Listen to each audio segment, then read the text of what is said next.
All right, welcome. Today is Monday, October 5th. In response to Governor Baker's declaration of a public health emergency and the related emergency executive order dated March 12, 2020, Town of Scituate public meetings shall meet remotely until further notice. This meeting will be recorded and it will be posted following the meeting. It will also be streamed live on the SCTV Facebook page. Public comment will be made available by Zoom. The chat feature has been turned off. You may also email me at pgates@cit.org with any questions. For legal purposes, this will be considered a remote meeting, though we do have 4 members of the school committee, plus Superintendent Burkhead in person here. So all items requiring a vote will be via roll call.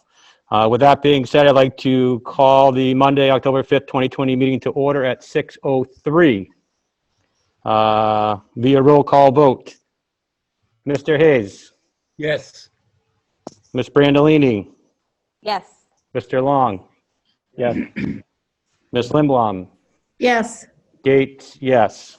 Meeting is called to order at 6:03. At this time, I would like to introduce Principal Lisa McGuire, who will introduce a student representative from the high school who will be a representative to the school committee. Just wanted to do a quick introduction. Ms. McGuire, if you could raise your hand, we can unmute you.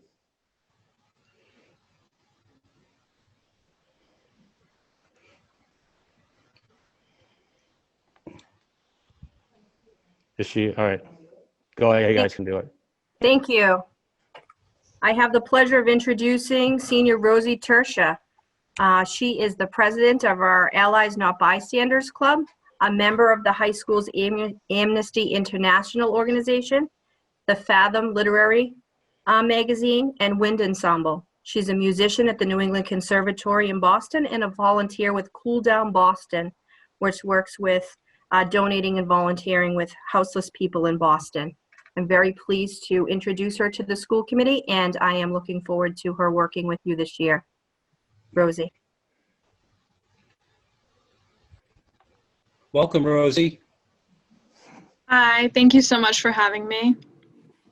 Welcome, Rose. We look forward to having you and hearing all that's going on in our schools.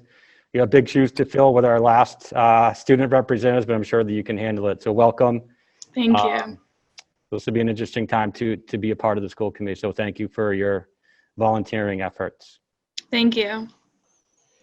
So I guess the next meeting on October 19th, we will hear from you officially for the first time.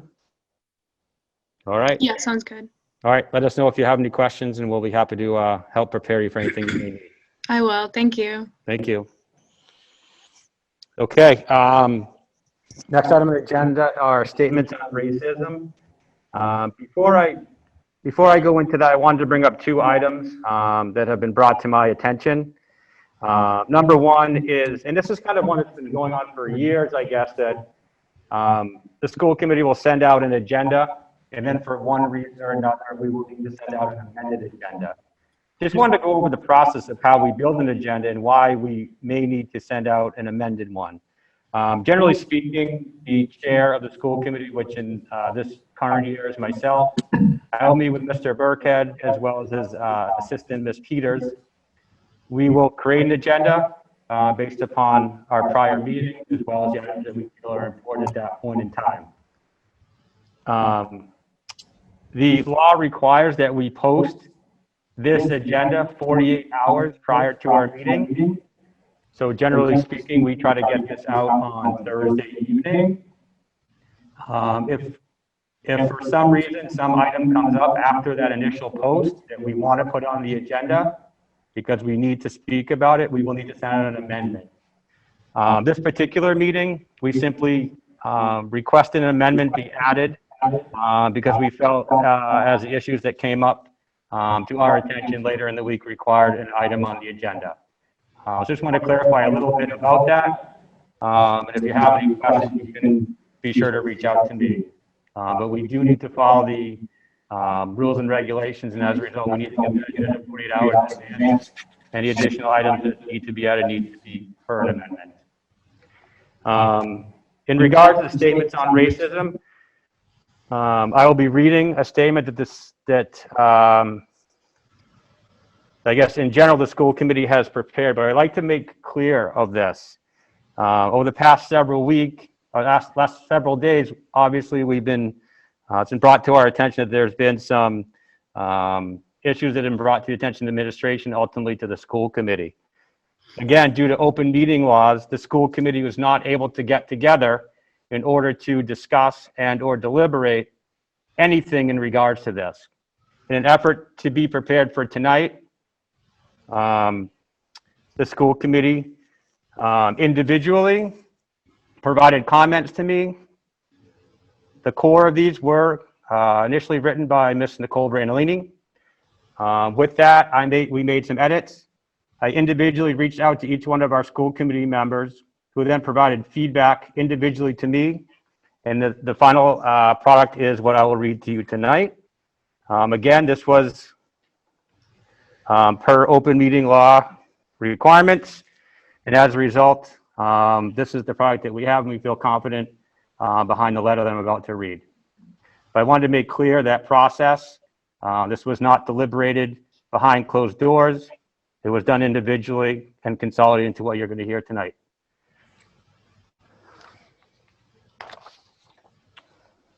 Okay. Racism and hate have no place in Scituate Public Schools. As elected members of the Scituate School Committee, it is our obligation to set various expectations in our district, including how we respond to racism in our schools. It is clear today that we must do better. We firmly denounce all forms of hate, bigotry, and any act of discrimination against students, faculty, and staff in Scituate Public Schools. We commit to proactively uprooting the systemic racism that currently exists in Scituate Public Schools. We will not wait for the present troubles to simply disappear or allow any initiative to fade when transition on our committee or district leadership takes place. To that effect, we are diligently working toward making change. In June, we began discussion and introduced the DEI Subcommittee, Diversity, Equity, and Inclusion. Though in its infancy, their first and immediate charge is to present an anti-racism resolution for the school committee to pass as a living document that guides these principles, our curriculum, and sets a safe environment in our schools. We expect the DEI committee to use this document as a platform to effect change and provide opportunities for the district to navigate forward in our efforts of creating an inclusive culture. We commit to supporting justice for victims of hate within our schools and consequences for behavior that contradict those expectations. We also must create opportunities for growth that will lead to constructive change as our commitment to educating the children of Scituate. We are working closely with our administration to forge partnerships with outside agencies who can provide guidance in the field of cultural proficiency. It is imperative that these types of opportunities are delivered appropriately at all grade levels, from elementary through high school. We want to create a culture for staff and students that equips them with the tools and a voice to call out racism as they see it happening. We cannot ask them to stand up without the confidence and tools necessary to do so. We need our students and staff to have a known reporting mechanism in place so they can confidently and proactively raise any issues they witness without fear of retribution. For the students and their families, staff, and all others who were victims of the recent hate and hurtful actions, we are truly sorry. The Scituate School Committee proactively supports your right to an education that is free of racism, hate, and discrimination. We must grow to appreciate differences and stand together for justice and equality. You have our word to do better, to listen, to act, and to make Scituate schools a place where you are important. We'd like to immediately initiate this change by giving some of our high school students an opportunity to make comments on the recent occurrences of racism, and hate. I believe we have 3 students who are prepared to give a statement tonight in no particular order. I guess I'll introduce Lisa Lisa, who will then introduce the high school students. Tonight I have two students who have prepared statements, juniors Ira Zusti and Sarah Weinberg. They have both been instrumental in responding to incidents by mobilizing their peers in an anti-racism group at the high school. So I'd like to introduce both Ira and Sarah tonight. If they could just raise their hands, we could then unmute them, ask them to be unmuted.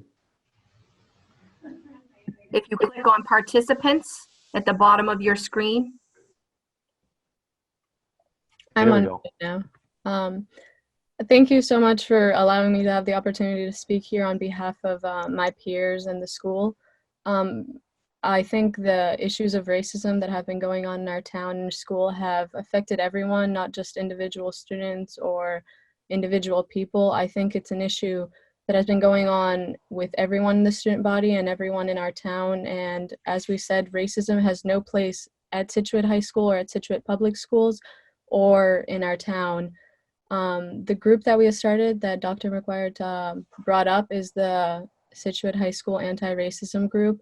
And Sarah will talk more about that and describe more of our goals and what we're going to be working on in projects. Thank you. Also, I'd like to thank you for allowing me to speak here tonight.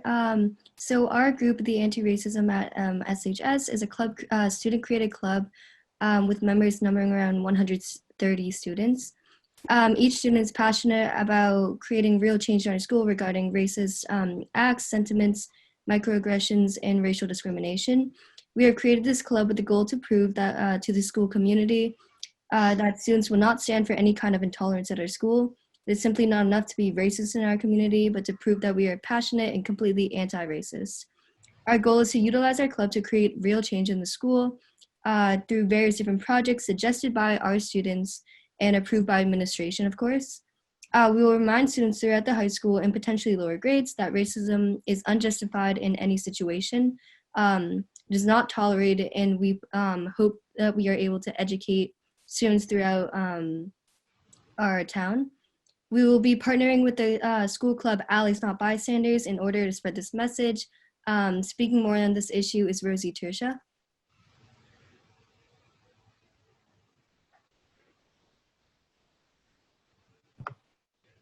Thank you, Sarah, and thank you, Ira, for speaking. So I am the co-president of Allies Not Bystanders, and for anyone who isn't familiar with the program, it's a peer-to-peer led facilitation about anti-bullying in general. And in response to the recent events, we're going to be amending our previous curriculum to include more specific curriculum ideas related to anti-racism and social forces in general. And with the effort that Sarah and Ira and many other people have created, we're going to have a designated place for students to collaborate and share their ideas about how to stop racism in Scituate High School, how to respond proactively and preventatively. And also, Allies Not Bystanders, as a club that promotes unity and empathy, will be giving opportunities for students to learn how to respond to racism in a way that helps facilitate real consequences as well as real growth. So that's what we have put together for now, and we're really looking forward to collaborating with everyone in the community to work forward with this issue together. Great, thank you. Thank you very much for attending and providing those words. We really appreciate it. You guys are our eyes and ears, I guess, into the high school community. I also wanted to mention that this idea of hate and racism just isn't in our schools, but also in our town. And speaking with a couple of the selectmen who are also creating their version of the school diversity, equity, and inclusion. They are completing their committee makeup, I believe, tomorrow or in the coming weeks. I think that effectively to fight against these ideals, I think it's a community effort and not just something that exists in our schools.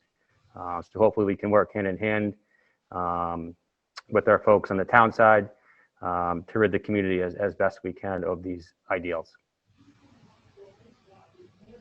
So thank you again to our students, and you're welcome to continue to listen and participate in the remainder of our meeting, for sure. Moving on our agenda. Next item is acceptance of minutes. However, there are no minutes to approve, so we will move right on to item number 4, which is our new business, where Superintendent Burkhead will outline his 2020-2021 superintendent's goals. Before introducing him, I would like to acknowledge that any new superintendent has a mentor over the first few years of their superintendency. Tonight, Superintendent Burkhead has his mentor, Dr. Ruth Gilbert Whitner, in attendance. So I wanted to acknowledge her presence. She is here with us in our Gates classroom. With that, Superintendent Burkhead.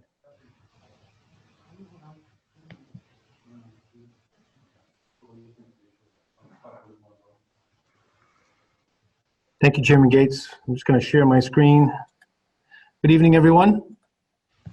I want to give a shout out to Rosie, Sarah, and Ira for coming out tonight and sharing and being proactive and action-oriented. We really appreciate that. And Rosie for joining us as our school committee rep. We really appreciate that as well. So welcome aboard. Okay. Everyone got that? Okay. So I'm going to start off by sharing a little context before I get to the specific goals. And the first thing I want to talk about is goal alignment.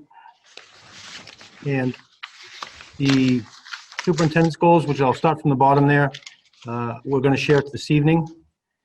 And ultimately at the top, you'll see that with coordinated, aligned goals with the administrators, teachers, and superintendent, the direct result and ultimate goal is student achievement.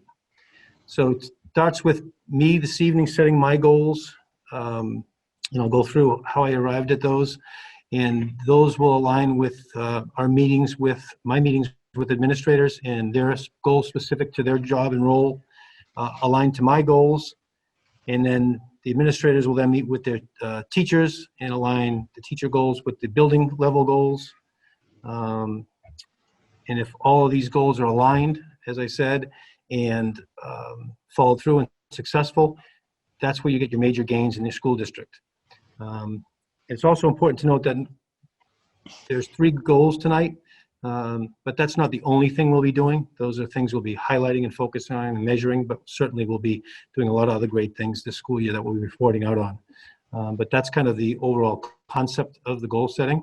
I also want to point out that alongside here, maybe with administrator goals, we have what's called school improvement plans. The principals will be doing those by buildings, which is kind of a roadmap on how they'll be moving their buildings forward, which will also be aligned to all of our goals. And at some point, the principals will be reporting those out as well. So a little background on the evaluation cycle for those that aren't familiar with it. And this is the same cycle is true for superintendents, administrators, and teachers. Okay, and it starts here at step 1, self-assessment. I'll talk about my self-assessment and how I prepared. Typically for a superintendent, it's in educators, it's a reflection on your previous year, your goals, and where you look to go this year. Since I'm a first-year superintendent, this step was a little quicker. It's more of an evaluation over the work and introspect into Scituate to date and my research there, so I'll talk a little bit about that. The second step, analysis, goal setting, and plan development, is where we are tonight. So I'll be sharing this with the school committee tonight, looking for feedback and making any edits or recommendations that they have. And then in a follow-up meeting, they'll ultimately vote on these goals. Then the implementation of the goals and plan. And you'll see tonight that there's focus areas where we'll be working on and ultimately action steps to take place. So that'll happen during the school year. That's the actual implementation of the plan to achieve the goals. Then the third part here is formative assessment and evaluation, which is kind of like a mid-year check-in. So the school committee, I'll be presenting to them mid-year, maybe December, January time, and kind of giving an update on how I am progressing with my goals. The administrators will be doing the same with me, and the teachers will be doing the same with the administrators. And then the summative evaluation is the end of year assessment for the superintendent. That's a public meeting like this. I'll be evaluated on the goals I shared tonight or the final accepted goals and look to improve on them and then start the cycle over next year. So that's a little bit about that. On the right, it talks a little bit about it's an active participation. When I talk to the administrators about the goals, obviously they have input, it's their goals. We look at the big picture. What are the superintendent's goals? Where do they want to accomplish at their buildings, for example, for principals at central office? It may be where we want to accomplish in their departments that they oversee. And for teachers, it's what they want to accomplish in their classroom that kind of aligns with all these goals and to move their building and school improvement plan forward.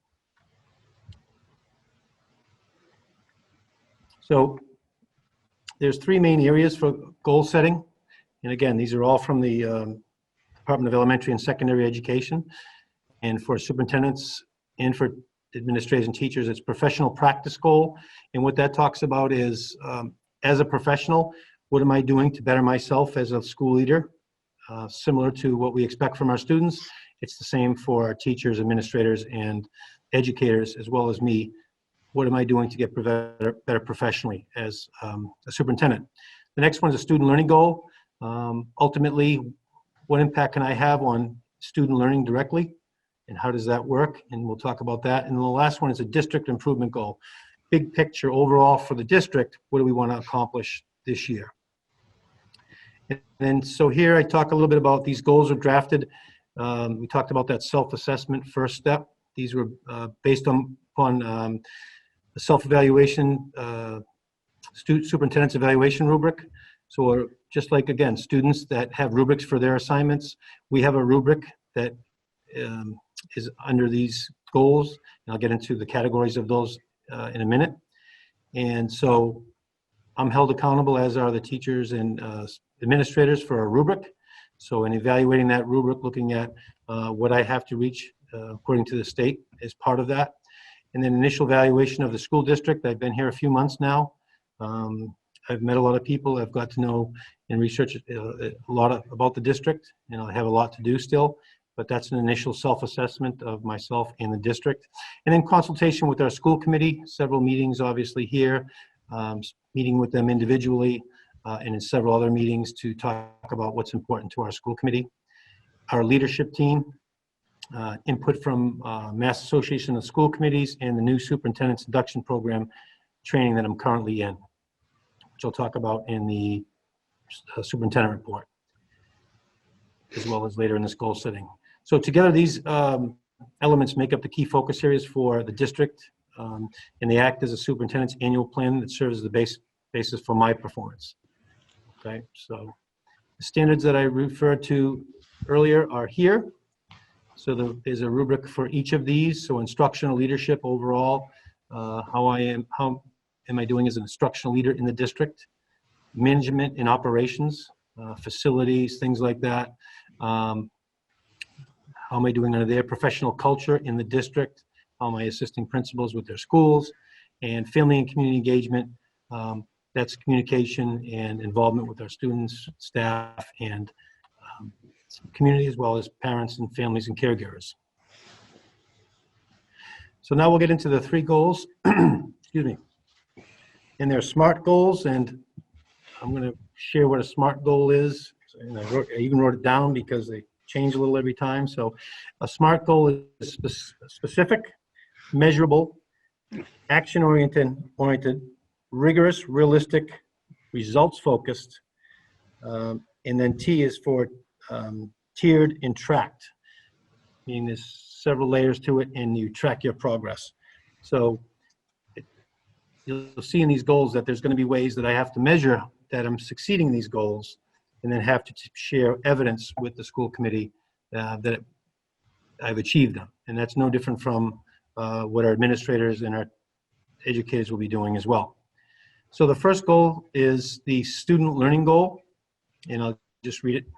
To develop and execute effective plans, procedures, and operational systems to address a full range of safety, health, and emotional needs of students. So I do want to back up a second and let you know where I got some of this guidance. The Department of Elementary and Secondary Education shared a really good document recently called Focus Indicators for Leading. And what was really nice about it is it gave specific areas to focus on like this during the pandemic. And it also aligned this nicely with the teacher indicators.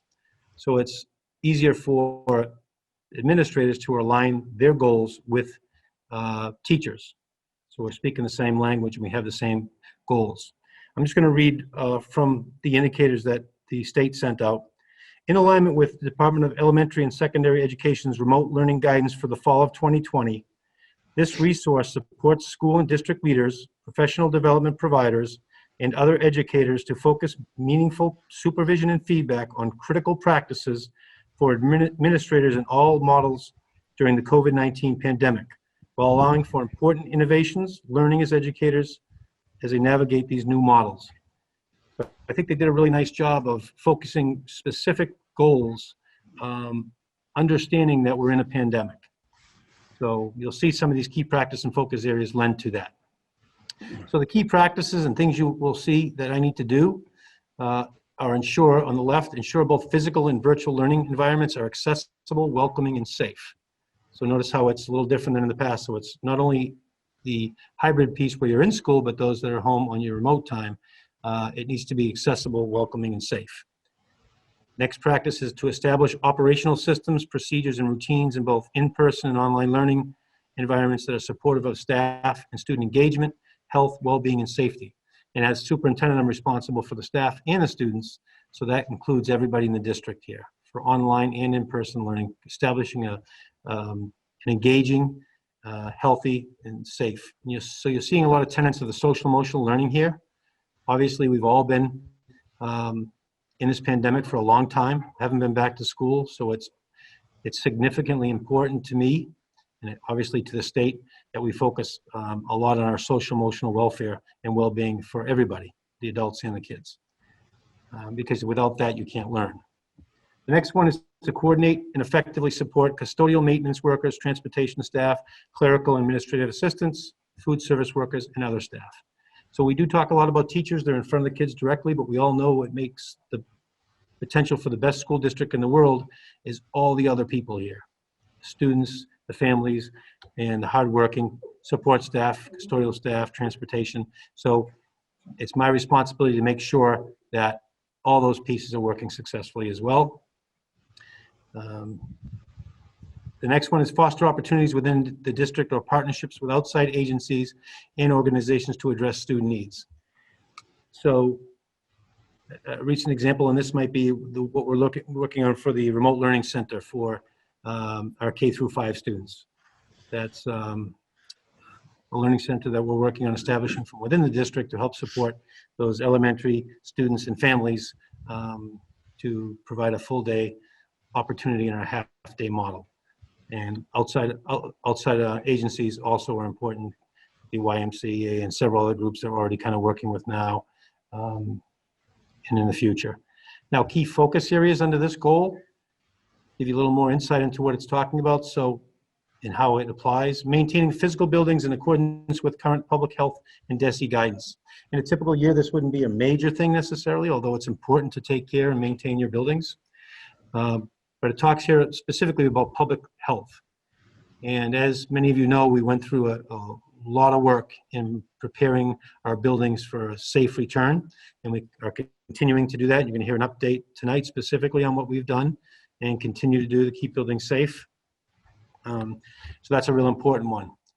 The next one is to develop professional development opportunities to support culturally responsive social emotional learning that can be adapted and integrated into remote and hybrid learning context. So notice here we're working with our staff on professional development.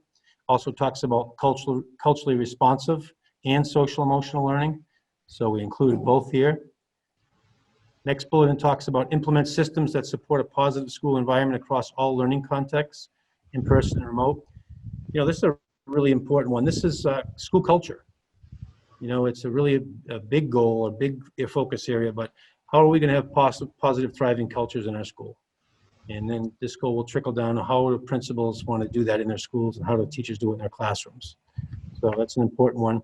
I've mentioned this a little bit as a thread through all these: frequent and transparent communication. I think we can say that this is important with all these goals and something we've prided ourselves on to date.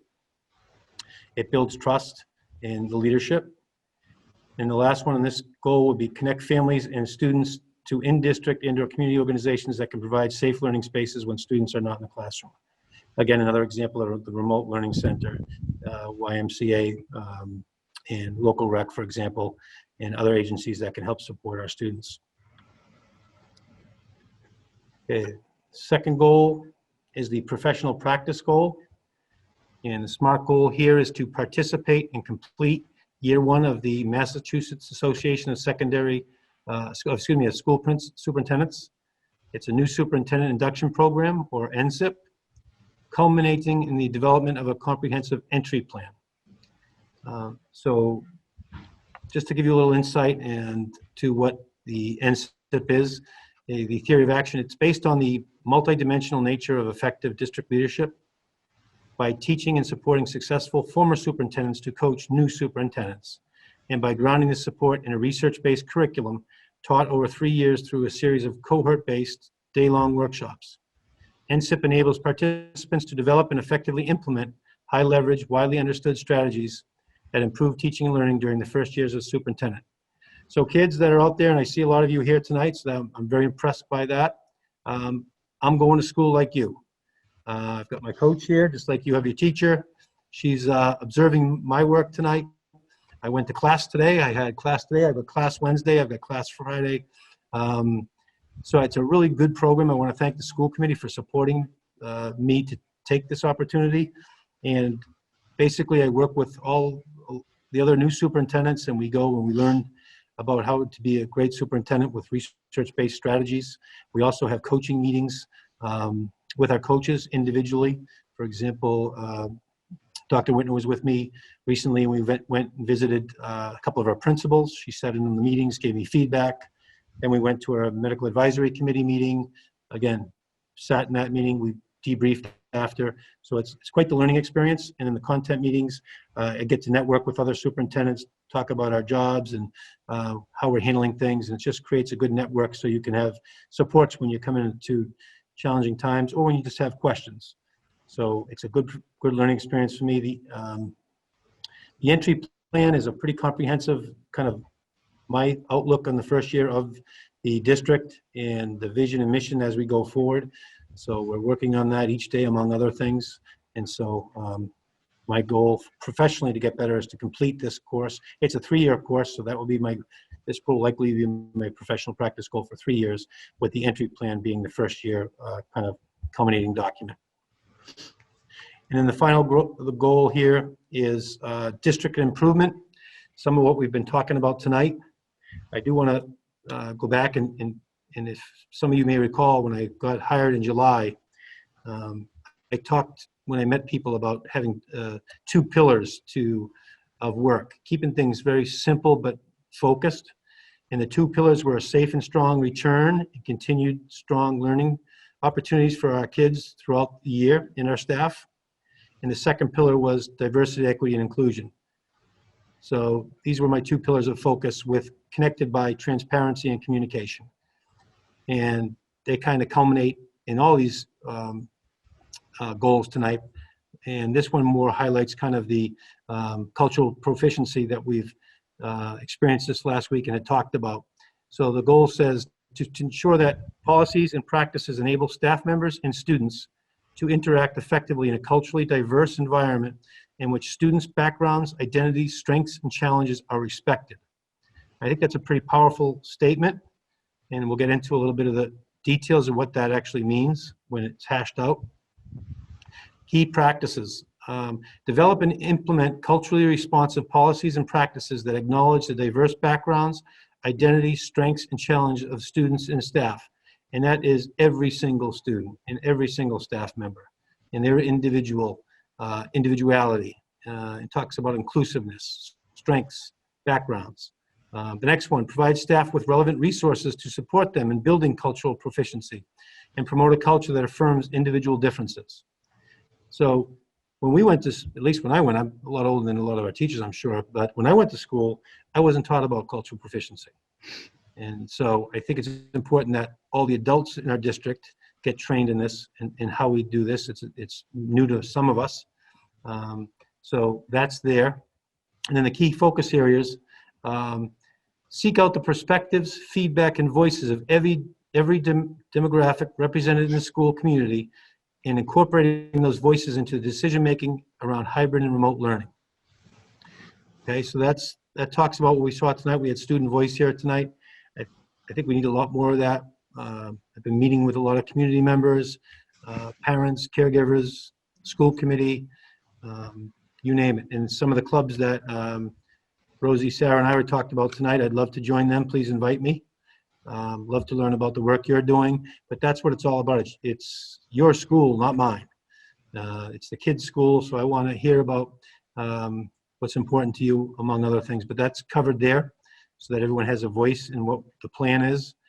Regularly reviewing disciplinary attendance, engagement, and academic progress data to identify and quickly address potentially biased policies and practices. So I know Chairman Gates talked about systemic, and we've heard about the term systemic racism. It's our responsibility, my responsibility as superintendent, to look at the policies and practices in our school, and are they biased? And that's a first big step. And then finding out when they are, what are we going to do about it? So I think that talks a lot about that, and making sure that everyone has equitable access and potential access to an unbiased education. The next one talks about work with educators to ensure the curricula and instructional materials promote understanding of the strengths and culture of Black, Indigenous, and people of color.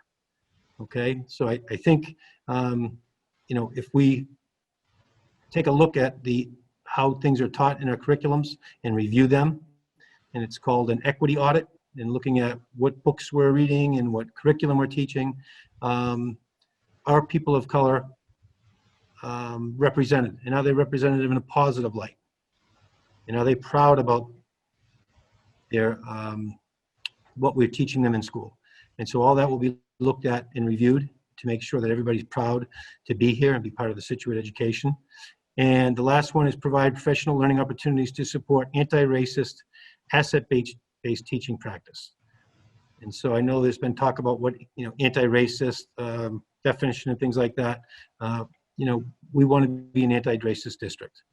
I think we want to speak out about inequities. We want to look at the policies that are inequitable, and we want to make sure that everybody's cared for and loved in our district and treated with respect. So I think that district improvement policy covers a lot.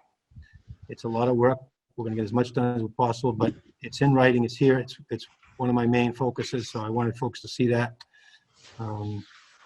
And that's all I have for presenting the goals at this point. That's great. Thanks very much, Superintendent Burkhead. It's hard to believe that in the midst of a pandemic, some of the challenges that we've had the last couple of weeks, that you've had time to attend classes of your own. So thank you for making this a priority.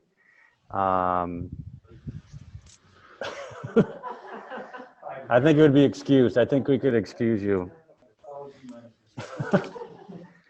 I'm going to open up to the committee for any comments or questions. Mr. Hayes? I'm good. Thank you, Bill.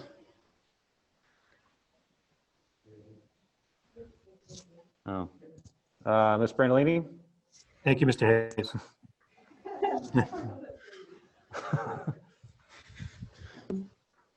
Thanks, Mr. Burkhead, Superintendent Burkhead.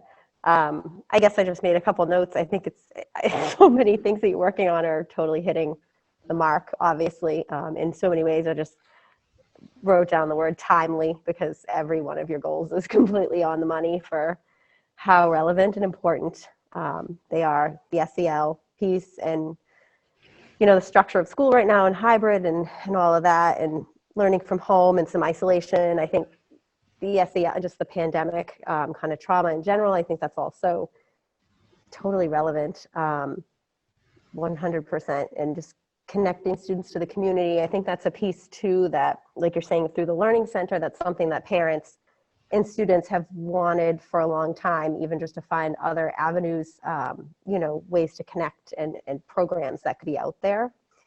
And of course, all the diversity, equity, and inclusion pieces. And I think, of course, the piece about the equity audits and the books and things are, I can tell you firsthand 100% that is something we need to take a look at. You know, even this week, I know a very close friend of mine's son was reading a book that was totally inappropriate for third grade in terms of accurate depiction of history. So yes, I think it's all great and wonderful, and I'm happy to support it. Great, thank you. Thank you, Mr. Brunellini. Mr. Long. Yeah, Bill, I agree with Nicole. I think a lot of this covers what you've been working on so far and will be working on for the next couple of months. So I think the goals are perfect. The only question I had was just in terms of reviewing the goals and just how you're hitting them over the course of the year. I think in the past we've done like a mid-year and then an annual review, end of the summer, early fall. Do you see this coming up on a quarterly basis, or do you feel comfortable with, you know, what we've done in the past, or more of like an ad hoc basis? Yeah, I think I would leave that up to you, but I think traditionally what has been done is a formative would be a mid-year check-in on the goals. I can certainly do quarterly. I think when I talked about transparency, a lot of what I'll be doing when I present, a lot of this stuff is presentations too, when I present to you and give you updates. I think it would be in my best interest to kind of reference this is aligned to goal 2 or goal out. So I'll do my best with that. So even our weekly meetings, you can be updated as much as possible on that. And I'd be happy to report at any time that you request. But certainly for the mid-year and end of the year, the formal ones, we can do certainly other informal ones as much as the school committee would like. Okay, great. Thank you. Thank you. Ms. Lindblom. Thanks, Bill, for that. I think, like Nicole and Mike said, everything is very timely. And I think you're hitting the marks on a lot of the, you're already kind of, you're halfway there. You've done so much so in your short time here that I think you'll do very well. Thank you. Thank you. Yeah, and I'll just, you know, kind of to wrap it up, but I think that it's important as a school committee to make sure that we are aware of the superintendent's goals, because our responsibility is to evaluate the superintendent. And if we have clear goals, as Superintendent Burkhead said tonight, those are measurable and gives us some basis in which to complete the evaluation. That we actually had our workshop earlier this summer about how we do evaluate the superintendent. And this, sorry, the lights are off here. I don't know. There we go. But I think that this gives us some basis, and I would firmly agree that all of your goals that are currently outlined are right for the district at this time. So you have our authority to go forward full speed as you are and meet and exceed these goals. So thank you. I do have one question. I know that you're going through this NSIP program, and that's for 3 years, you mentioned? That's right. Okay. Could you give a little bit, I know there's been often reference of this Lighthouse group. Could you just give a little bit overview of what the Lighthouse group is and how you utilize them? Yes, absolutely. So the Lighthouse group is a group of area superintendents. There's probably 30 or 40 of them. They kindly accepted me in right away. I got an email from one of the superintendents that I've known. Said, you know, Bill, you know, welcome to our meetings. You're part of the Lighthouse group.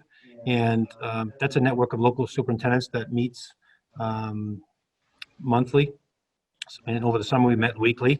So I guess it depends on the need, but it's local superintendents, you know, Marshfield, Cohasset, Hingham, Silver Lake, all on the South Shore kind of meet together. And we have agendas. We talk about things. We talk about COVID. We talk about social justice, all these things that we're dealing with. And how are we handling it? How are you handling it? Because when you're a superintendent, there's no other superintendent in your building to go talk to, kind of like a teacher go talks to teachers, principals can talk to principals, who's a superintendent talk to. So besides my central office staff, it's a great opportunity for my growth to talk to superintendents. And I've got my phone's full of contacts now where I can text a group of them. The kids might appreciate this. We got a class of 2023. 5 of us rookies are got our own group text going. So we, sometimes that goes off at 2 a.m. with nightmares or good stories. But we have fun, and you gotta have fun in this job, and I am. So that's kind of what that is. So it's a very well organized group. And again, there's agendas, and they're very timely on what the hot topics are.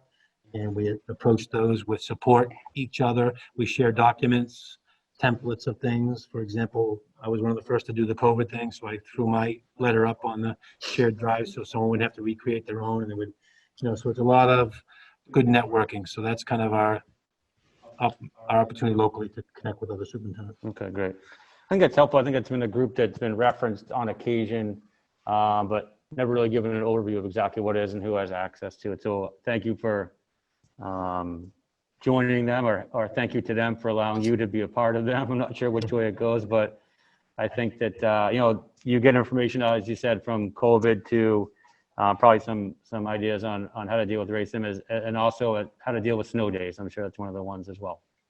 Yeah, I'm not looking forward to that one, but you're right. So thank you for that. I think that in addition to your NSIP is a great entry into your new position. So congratulations on the work you've done so far. Obviously, you have a lot to do, but I think you're on the right path. Thank you, Chairman. So thank you. Okay, moving on the agenda, declaration of surplus. Dr. Dutch. Good evening. In your packet, you have a memo coming from the department head for English, Mr. Scopoletti. There are several English books that are no longer in use, have not been for quite a while. So we're looking to place these on a surplus bid list. And if there are no bidders, we would then look to donate them to a school, a library, someone who may want them. And then ultimately, if that's not successful, we would discard them. So you can see their dictionaries, thesauruses, a literature series from 1989, and then some timeless themes, anthologies dating back as far as 2005. So look for a vote to approve these be moved to surplus to be disposed of in one of the 3 manners mentioned. Okay. School committee members, you should have a list of all of those items. If I could, I would entertain a motion.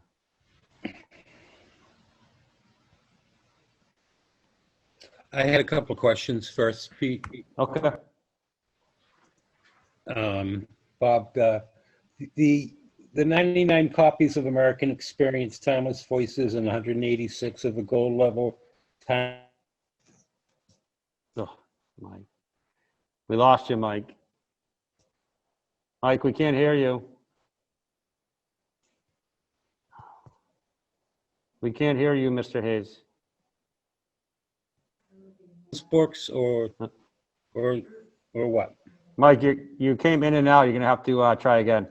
The 2 largest ones, the American Experience, Timeless Voices, and the gold level Timeless Voices. Have those been replaced with newer versions, do we know, or eliminated as part of the curriculum, or what's the story there?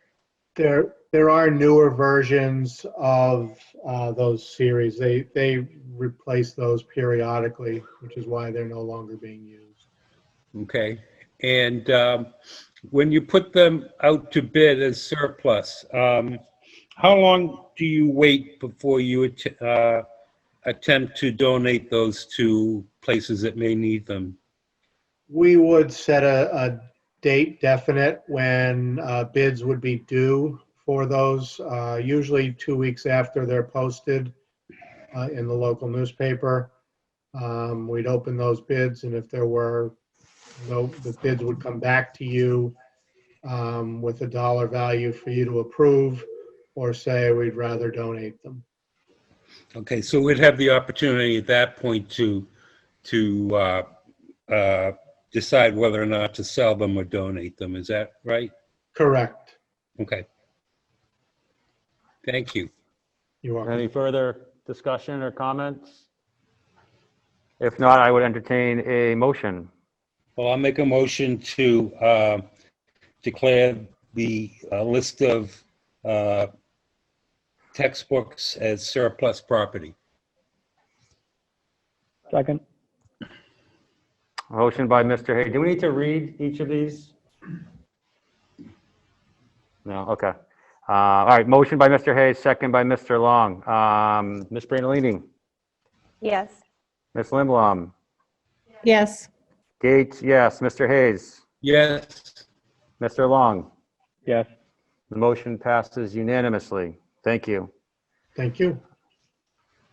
All right, next up is our first opportunity for public comment. If you do have a comment, please use the reaction emoji on the bottom to raise your hand. I will then ask you to unmute. If you could state your name and address. If you are uncomfortable in doing so, you can just state your school affiliation.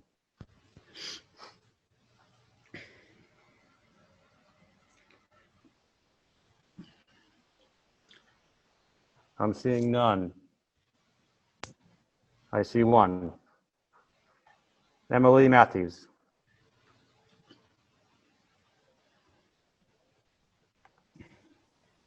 Hi there. This Hello. is Emily Matthews. I'm 158 Clapp Road in Scituate. And I just wanted to take a moment to say to Superintendent Burkhead, who I've heard it's common practice for a leader to walk into a new role and observe. And you haven't had that opportunity. And I just wanted to say that the practice of observing for an extended period of time, you blew that out of the water completely. And I'm really grateful that you're our leader. That's all. Thank you, Emily. Thank you, Ms. Matthews. That's nice to hear in these times, so thank you very much. My mother didn't call you to tell you to say that, did she? Thank you. I am seeing no other hands raised. We will have another point of public comment near the end of the meeting. At this point, we're going to move on the agenda. Leadership report.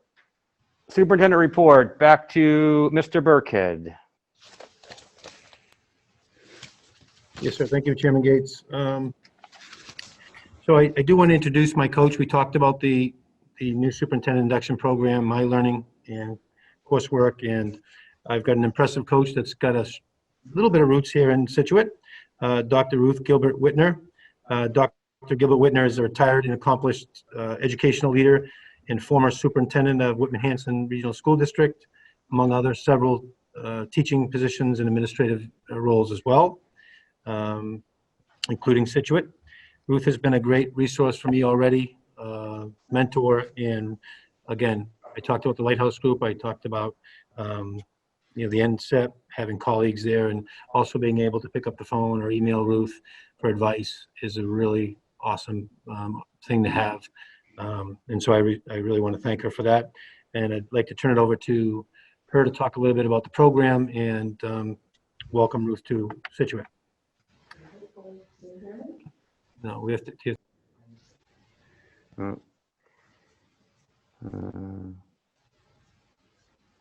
Sorry.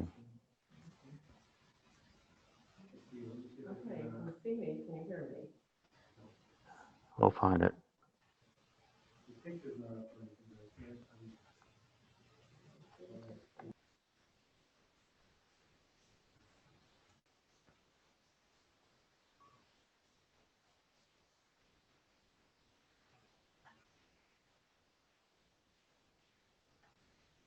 And I'll be able to keep the lights going while I'm at it.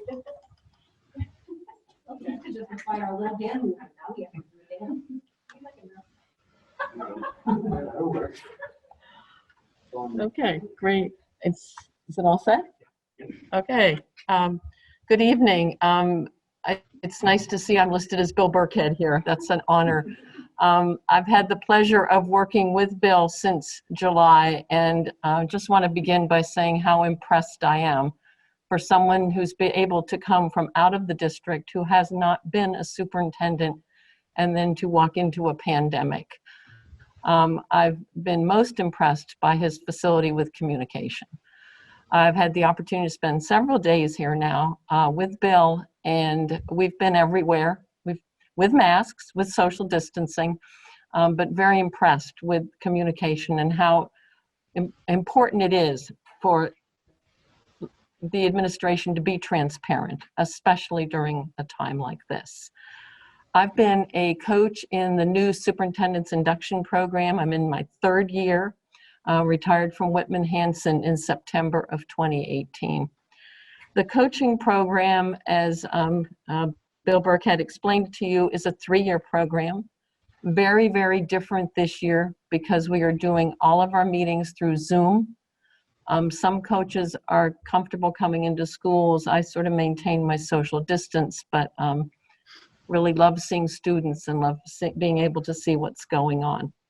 This is a program that began the year after I became a superintendent. So it began in 2010, 2011. And the purpose of it is that my role is not so much mentor, but coach. So I'm not there to say to the superintendent, you're supposed to do this, but please don't do that. Or if he asks me what to do, I'll say, well, what do you think you should do? And then we will look at the facts.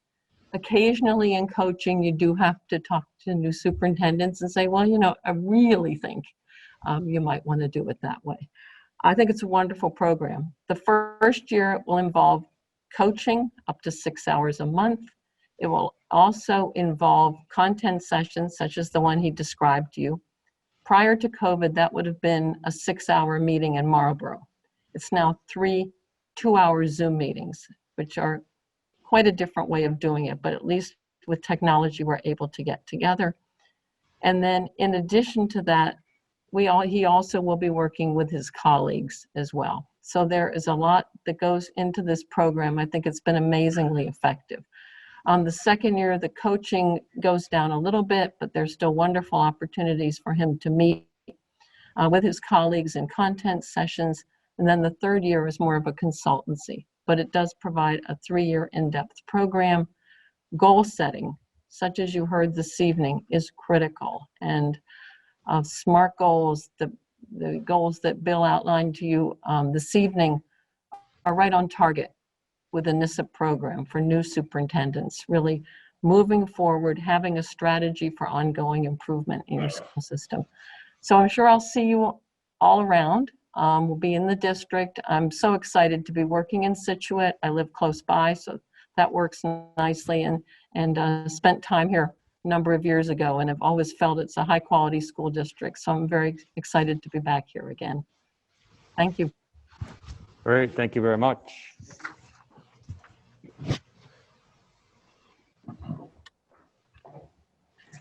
Pete, I'd just like to say it's good to see Ruth again.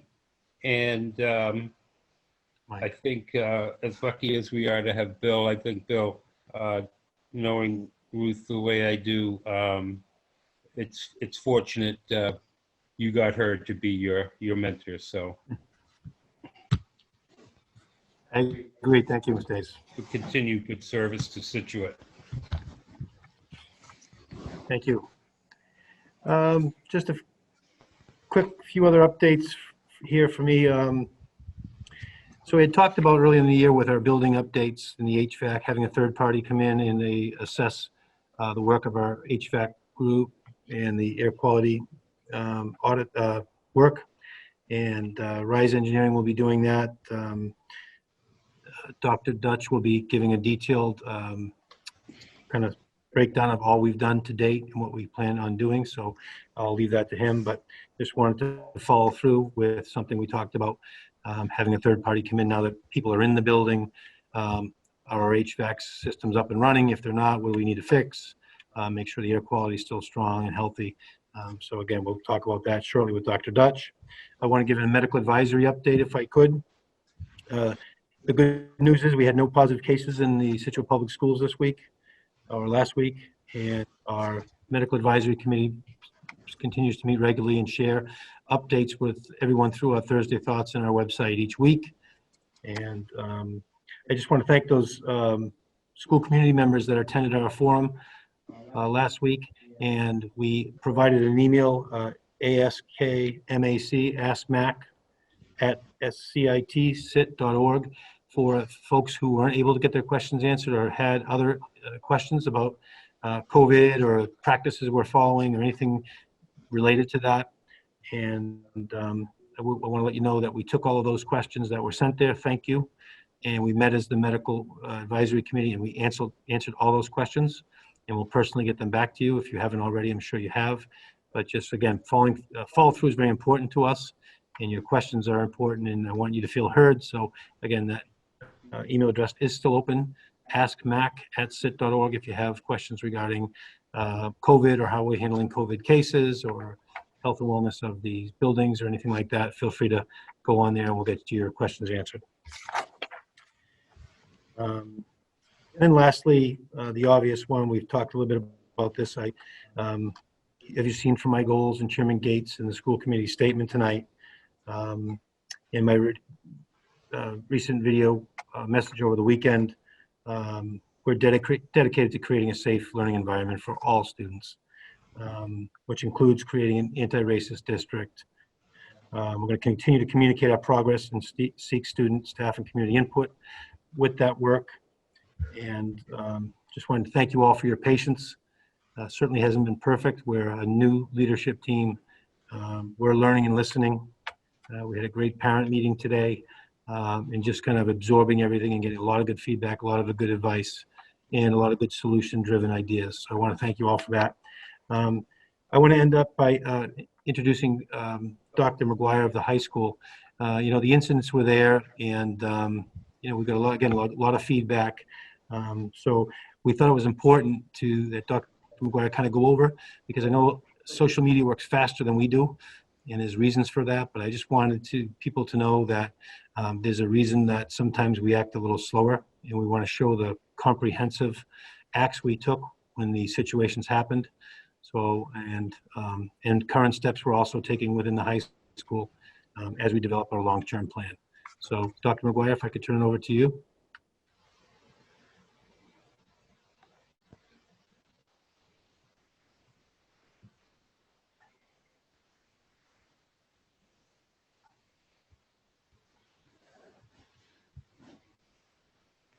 Okay. Can you hear okay? Great. Yes. I just want to start by saying that as a school administrator, I am so sorry that our students have to experience the recent events of racism, and particularly those students who are personally impacted. In comments to students this week, I shared during the past week, recent incidents of racism have rocked the very core of our home away from home. We are committed to ensuring all students feel safe in our school community. We take a strong stand that our students of color feel safe and protected. We denounce racism in all forms, and we are hurting alongside our students. There is no place for hate, no place for racism, and no place for intolerance in our school community, and we will work to that end. We wanted to share just a little bit of what goes on behind the scenes when an incident happens. And this is any incident, and then you can see here in parentheses the types of things that we were doing for this incident. You know, we're in communication throughout the process with our central office staff. We coordinate with our SRO and police department. We convene our response team that's made up of administrators, school counselors, department chairs, our SRO, our school nurse, and our MECO director. We've held after-school emergency faculty meetings to inform and update staff. communicated home to families regarding incidents, communicated to our student body on more than one occasion, set up support and outreach after school in person and also through Zoom. We've designated brave spaces for students to access to begin to talk about these issues, facilitated small group discussions, and will continue to do those in the coming weeks. And we have scheduled meetings with caregivers both tomorrow evening and Wednesday morning. So those are the types of things that are happening in addition to an investigation and the disciplinary process when incidents occur. Response to infractions are both defined by our code of conduct and have to adhere to the qualities of understanding, fairness, flexibility, and consistency. We investigate every infraction with the students' rights to due process as part of our investigation, and really work closely with the code of conduct and all of the facts that are pertaining to the case. We're looking for consistency. We're looking to hold our students accountable and also to educate them in the process, because that's what we do as educators in a high school setting. We have a number of initiatives that started last year, meeting with Stride, bringing in Dr. Jamil Adams to work with our students and our staff, starting a breakfast conversation club with students, to bring that message of love, inclusion, and trust to our campus, running some professional development with our teachers, and bringing in a poet and leader to help our students be able to tell their story and find their truth, and how to deliver that as a message to the audience. COVID interrupted some of our plans, but that doesn't mean that our work has ended, and we're committed to continuing. As Superintendent Burkhead mentioned, Dr. Warnham is going to be working with our staff, and I've spoken with Dr. Jamil Adams, who is going to continue working with our students, and will be in next Wednesday to do so. Our teachers are working on incorporating elements of diversity into their teaching materials, and we are looking toward that equity audit. I know that in the work that we've done so far, our teachers are passionate about not just getting this over with, but they are truly committed to the continued development of sustainable measures of anti-racism. And that is a commitment that we have both at the high school and through the district. We are looking and had conversations even today about revisiting our handbook and researching other handbooks for a more specific response to racism. We took some steps with that in the changes that we presented to you this fall back in September. But I think we can be even more clear with both our stance as a anti-racist school and what happens as a result of that. And then I think our students are really at the heart of the work that we need to do. The anti-racism club that our students have started, the continuation and the development of the mission of Allies Not Bystanders, and continuing that love, inclusion, and trust student meeting group.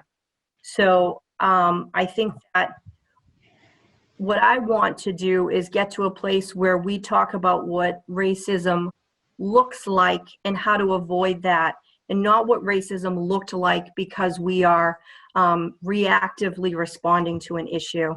And that takes the work of everyone involved, our administrators, our students and families, and our teachers working together. We're committed to this process. It's not going to happen overnight. But we do want to get to a place where we have the processes in place that openly support all of our students when something occurs, that deters students from these things happening, because we build the culture and the environment where there is no place for hate, and that we truly can embody the mission and values of the high school.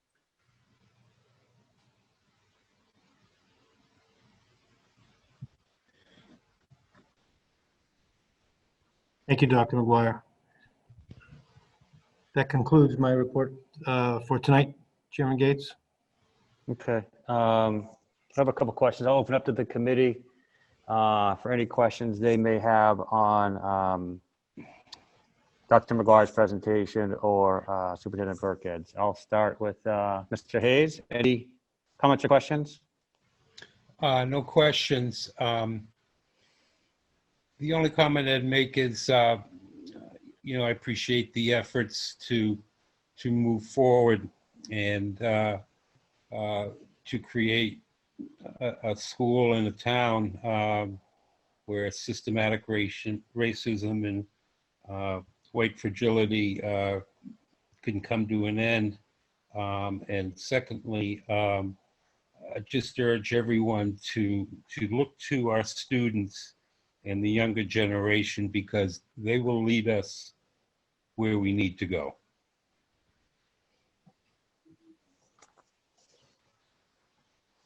Any other school committee members? Comments, questions? Okay, I just have one question either for Superintendent Burkett or Dr. McGuire. Could you just comment a little bit about the, I guess, the legalities of protecting the names of those that are involved and or the punishments that are ultimately handed out, and who is privy to that information? Yeah, so we check with our attorneys on this just to be sure. I mean, it's always been kind of FERPA laws about getting individual student information out, any kind of student information, medical, disciplinary, it's private. And I think for obvious reasons, I don't think as a parent, I would want my child's information out there in the public, talked about and banted about. The hard part about that is people want to know, well, what happened? And I think, what we have to do as a district is build trust that the folks out there, the students, the parents, caregivers, school committee, everybody has trust that the administration is having fair and equitable and lawful investigations and hearings and due process, because there's laws for that. And that on the other side of it, when we decide on discipline, that we're doing it, the crime fits the punishment type of thing, that we're also doing that. And to keep in mind that there's a couple types of discipline. There's suspension, expulsion, things like that, but there's also what is important that's called restorative justice. And restorative justice is coming up with creative ways that help the kids learn from what they've done, that they take accountability, that they, the ultimate goal is that they don't do that behavior again, whatever it may be. Two kids get in a fist fight, you talk to them. Yeah, they may get suspended for a certain amount of time, but the real big point is how are we going to re-enter them back so that they don't do that again, that they're not violent anymore? In this case, we want to educate these students about, taking accountability of their actions. How do you handle that? How do you return to school and face your peers? And we can coach them and support them too, because they are our students as well. So the whole goal for me as an educator personally is I talk about discipline as a noun. It's a way you act. It's the way you carry yourself and behave. We all make mistakes. These were egregious. The good news is people are willing to forgive if you are sincerely sorry, and that you learn and that you get better. So I think that's our job as educators. So I just want the community to know that, for obvious reasons and by law, we can't share that information, and that we can understand based on the past that you may not right now trust the decisions we're making. We have to earn that, understandably. I'm confident we will. I'm confident this was a thorough and fair investigation. And like Dr. McGuire said, it's taken over a week in some cases to do this. So and that's going as quickly, but as fairly as possible. So that's how I'll address that. And I just want people to know that, again, we're going to make the best decision with the information we have. There's going to be consequences for actions. And I think part two of that would be that, and Dr. McGuire talked about this, and this was a great, again, in our family meeting today, we had a great advice and feedback from our parents, was that our handbook might be able to kind of break down categories and appropriate sanctions and discipline for certain acts. And I think if we clarify our handbook a little bit more proactively, then it's already out there. People know ahead of time, if you do A, this is what happens to you. This is your consequence. And so that all of you don't have to kind of be curious to know, well, what did they get? Well, if you do X, Y, and Z, everyone knows that they get this range of discipline. And there's different types of discipline. Like I said, there's suspensions, but there's also loss of privileges. And that's in the handbook. So that's something I'm proud of that is in the handbook, that, a pretty strict consequence if you're a captain or a club leader or something like that, you can lose that privilege. So those could sometimes sting more than sending a kid home in a suspension. So just know that we take this very serious. I have confidence in the process. I have confidence in the discipline, and I also have confidence in the restorative practice that's going to help, help these students that may have been involved in this, so that it doesn't happen ever again. That's the goal, and if we can do that, I think we've been successful. Great. I think that's helpful at a lot of levels. And I'll just comment that I'm firmly behind the restorative process. I think that's the most important thing, that anyone that makes an offense, that they don't do it again. So I'm firmly behind that, and I'm a real believer in that. So thank you for having that philosophy, and thank you for explaining the process. As a school committee, obviously we received several emails over the last week or so, and just as you explained that you can't release the personal data, we don't know the students involved. We don't know the punishment that's handed out. That's all private and it's protected for the benefit of all of those involved. So thank you for clarifying that. I think it will help everyone that is of interest, for everyone that's listening and participating tonight. Any other questions or comments from the committee? Okay, Ms. Bernalini. Just a quick comment. I'd like to echo Mr. Gates' sentiments about the restorative justice piece. I think it's a huge piece of this. I mean, these are adolescents, their brains are still developing. We want them to learn and grow and become better people as they go out on and off to college. And yeah, sometimes there is an importance to the punitive piece, but I think, like everybody said, there's more importance to learning and becoming more inclusive society and better people. So, I mean, even love to see like some concrete, I mean, in 2020 Zoom world here, we put them, I mean, have you looked into anything like kind of even outside courses that you could put, like if somebody has an offense, you could put them through like a program, like a social emotional based out school type thing to sort of at least put some concrete action steps to that offense, kind of. I don't know, just an outside the box thought. Dr. McGuire, you were nodding your head. Did you have a response or just agree? Yeah, I do agree. We have looked at that in this case and in others. What are the ways that we can help students and educate them, expand their thinking, expand their reasoning, and to help them understand both the repercussions of intent and impact. So sometimes both are at play, sometimes one is at play more than the other, but that's so students really understand that their actions have consequences, that the hurt is real, and how to come to a place where they can move forward, that doesn't happen again, that they can mend the harm, and whether that is through targeted service, research and outreach to different grade levels or in different areas of our district, sharing their story, sharing apologies. There are lots of different ways that can be achieved, and we look at all of that and talk through that with the family. Restorative practices are not in lieu of the traditional discipline. They go hand in hand in bringing us to a full circle and mending that bond and moving forward together as a community. And so we, in these cases, in any case that we have with students in front of us, I know all of my peer principals and I are committed to restorative practices because that is the educational piece that our students need to move forward and make better choices again. Great. Thank you very much. This is obviously an important topic this week, and we appreciate you joining us and providing some background on the process entailed. So thank you. Thank you. Moving on to business and finance reports. Dr. Dutch. Am I able to just share my screen, or do you have to do something to enable that? You should be good.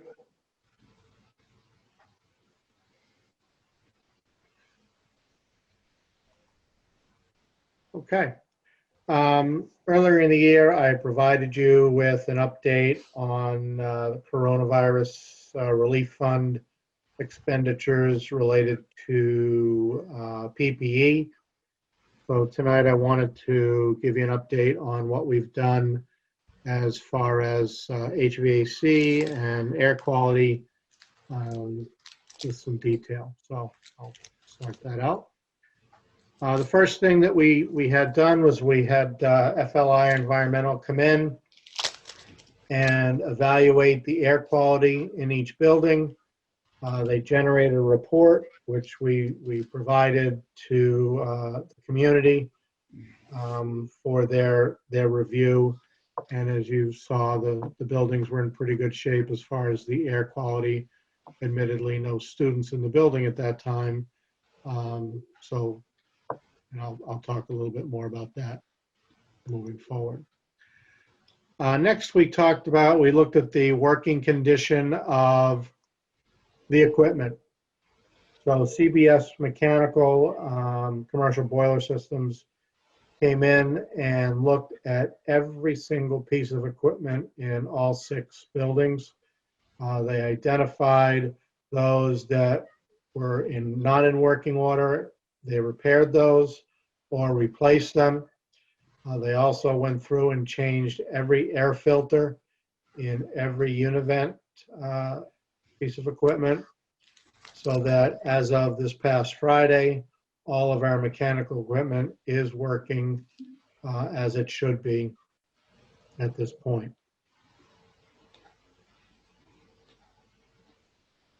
We then took a look at the controls in each building. The HVAC systems are controlled through program systems. So the operation of these systems were confirmed. Where they weren't working appropriately, adjustments were made to the existing controls, and where controls were not functioning at all, they were repaired or replaced. The biggest challenges were probably in the Cushing School, which is a pneumatic system, a little older system, a little more mechanical, but we were able to replace all of the broken components within that system so that everything is now electronically controlled and can be done by the custodians in each building. We then started to take a look at the ductwork and came to the realization that that also was a significant component of airflow and making sure that there is appropriate airflow. So we've just begun the process of enhancing airflow by cleaning out all of the ducts. That will be a process, and we're doing it with our own custodial staff to begin, and then we'll hire a contractor in the next few weeks to finish that work out. Exhaust fans, again, the importance of airflow has been described in a lot of different pieces of research, and so we wanted to make sure that all exhaust fans were checked, repaired, and replacements made as needed. So they're all functioning now as well.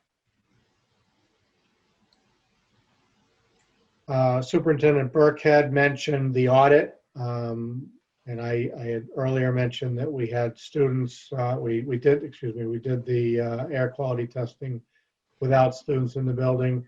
Rise Engineering is now coming in to redo the air quality assessment to confirm that that information is correct. They're doing it with students in the building. They're also verifying all systems, making sure that the mechanical systems that commercial boiler system repaired and checked are working, that the controllers are working, and that all of the airflow is as was described in the initial report. They began this process today, and it will probably take them 2 weeks to complete all 6 schools, and then they'll need to get a report completed as well. I wanted to provide you with, the next piece that's just recently happened. One of the newer components of ensuring clean air is ultraviolet light bars. Putting the ultraviolet light kits in rooftop units. The 3 places that that's been done are Scituate High School, Gates Middle School, and Jenkins Elementary School. So what they do is they install a UV lamp within the ductwork. That lamp emits a germicidal light on all the air that flows through the ductwork and kills all of the bacteria and viruses that are in that air that may flow. We are also exploring how we might be able to do this in the other 3 elementary schools.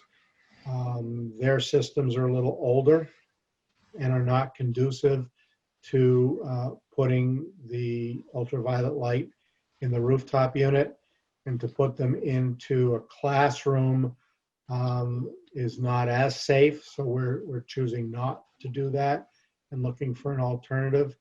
And there are manufacturers that are now trying to create safe systems for UV light that are not in ductwork connected to the rooftop units. So we'll, as soon as that's available, we will get started on doing that as well. So some detail on what's been replaced, repaired. It's all been inspected. You can see the school that we did this at. So all boilers, all condensers. We did the ultraviolet lights only at the 3 schools as mentioned. We put air purifiers in Wampatuck and Hatherley, particularly in the main office and the nurse's office, because they did not have windows that were functioning. We've replaced all the belts, replaced belts in all of the schools. The same is true with transformers. Every building, every unit ventilator has new air filters. At Cushing, they made pneumatic repairs. All schools, we looked at the network controllers, and some of the rooftop fans at the high school and at Gates were not working.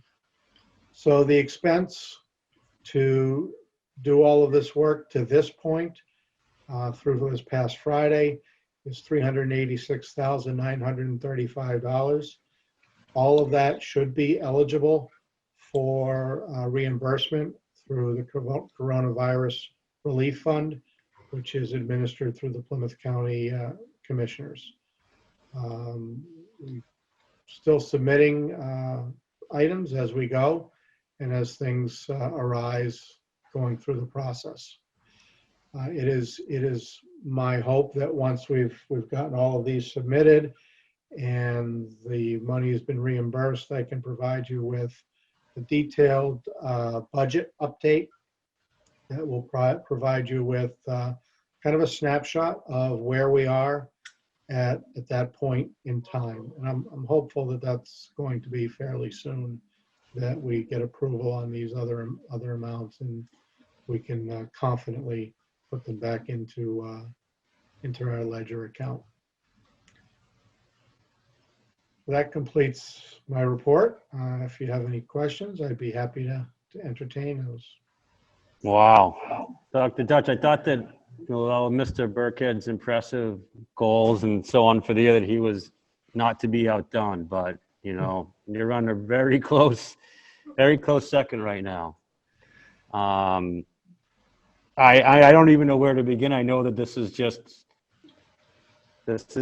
cosmetic, but I think that this is tremendous opportunity that you've been able to take advantage of. I'm pretty confident saying that none of this would have been able to have been done without the access to the CARES Fund. So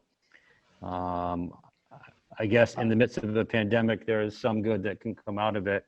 I think that we're taking advantage of that to the benefit of our students and staff. So thank you for your efforts. I'll open up to the board or the committee with any questions or comments. Mr. Hayes? No, Pete, I'm all set. Okay. Ms. Bernalini? Mr. Long? Yeah, I just have two quick questions, and thank you for the details, Dr. Dutch. I think this has been a huge help, just showing the community what we're doing, not just over the summer to get to school started, but continually over the school year. The first question I had is for the UV light bars, for the 3 schools that we couldn't put them into the air shafts. Is that something we could use at night and just turn on after all the staff is gone to allow something to be done, or do we not feel like that needs to be done at this time? I'm not sure that we could have a place to physically put them in the systems as they exist with the technology that's currently available. It's obviously doing it when students are in the building, because if they stare at the UV light, that's a problem. So that's the challenge there. But I don't think the technology exists yet from manufacturers to even put it into the older systems that we have. Okay, and even just putting it in the middle of a classroom at night and turning it on isn't feasible? I would not want to do that. I'd be concerned that somebody walks in the morning and they're still on, then it's not something you could put in. I'd feel confident that a timer would work. I just think there's too much risk. Okay, nope, that's fine. I was just curious. And then do you have a roadmap of items that as we're getting reimbursed from the CARES Act that we're just applying the money or applying for another job to be done? Is that something that can be shared, or are we kind of just going, if something comes up that we know we need to address, that we start working on it?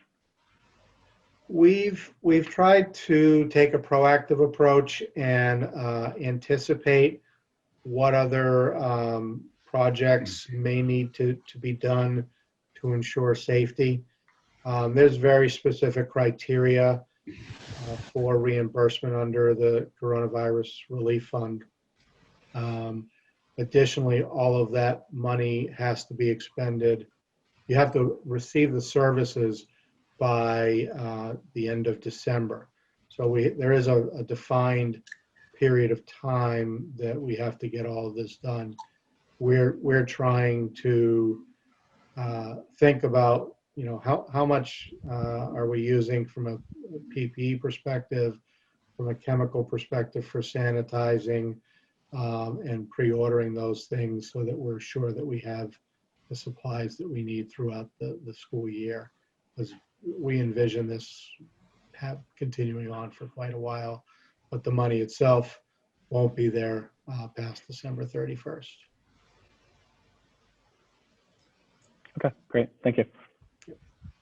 Ms. Lindblom? No, just thank you to Dr. Dutch for that presentation. It's very thorough, and I think the community will appreciate it. Right, yeah, just again, want to echo, I think we can go on record, Dr. Dutch, saying that if we didn't have these CARES Act funds, this isn't the type of work that we would be doing at this point. Agreed, we wouldn't be able to, but I would say it's my plan to incorporate all of these things into a maintenance plan with Mr. Dillon, so that we can allocate resources so that we're not so far behind on maintenance of the HVAC systems, because they're integral to everybody's well-being. Right. Air quality is huge. Great. And again, I think I asked you a similar question previously a meeting.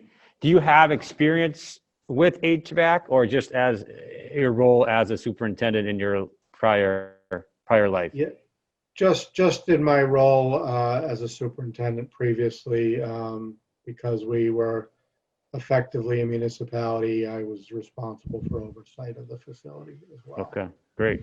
Thank you. Again, thank you for the, and what software did you use to make that presentation? It's software called Prezi. It's good. It's great. Don't be afraid to use it again. I'm going to use it all the time. All right. Pete, may I just make a comment, though? You may. I appreciate all the. Thank you, Chairman Gates. I just wanted to say, Superintendent Burgess, sorry, Mr. Hayes. oh, sorry.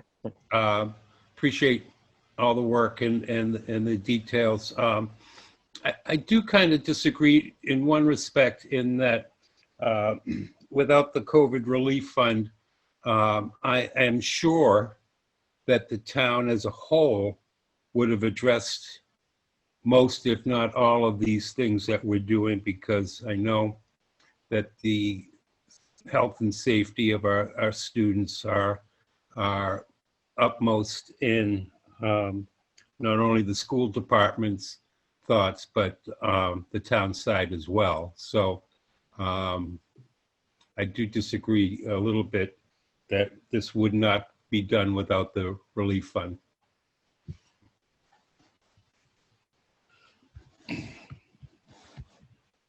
Okay, Mr. Burkhead? Thank you, Chairman Gates. I just wanted to thank Dr. Dutch, and Bob Dylan. In speaking to other superintendents and to Ms. Holt over at the town, we've been really aggressive in looking for reimbursables. We pay close attention to that, and we want to maximize every dollar that's available to us. Not all districts have done that. So, I agree with the point that, Mr. Gates made, that we need to take advantage of that money that's there to help protect our staff and students, while at the same time, our buildings have never been in better shape because of this opportunity. But it's also because, no one comes out and tells you spend the money on this, this, and this. It's just there, you got to go fight for it. And I want to, thank Dr. Dutch for his tenacity in that, along with Mr. Dillon. And again, it didn't end when we got in school. It's continued, and we're still doing that. So proud of the fact that we're getting this stuff done and accessing all the money that we're entitled to. So, and leaving nothing at the table. Also want to comment on the presentation, Dr. Dutch. If Dr. Whitner lets me out of class an hour early, can you teach me how to do a prezi? You bet. Okay, thank you. Just one last comment, if you don't All mind. right, okay, thanks very much. That's keep up the good work, and we'll look forward to, I'm not sure if it'll be the next meeting or subsequent meeting, we'll get an update on our financials, because obviously it's been a different year. So thank you for looking forward to that. Next on the agenda. So yes, Mr. Long. Oh, sorry. Sorry.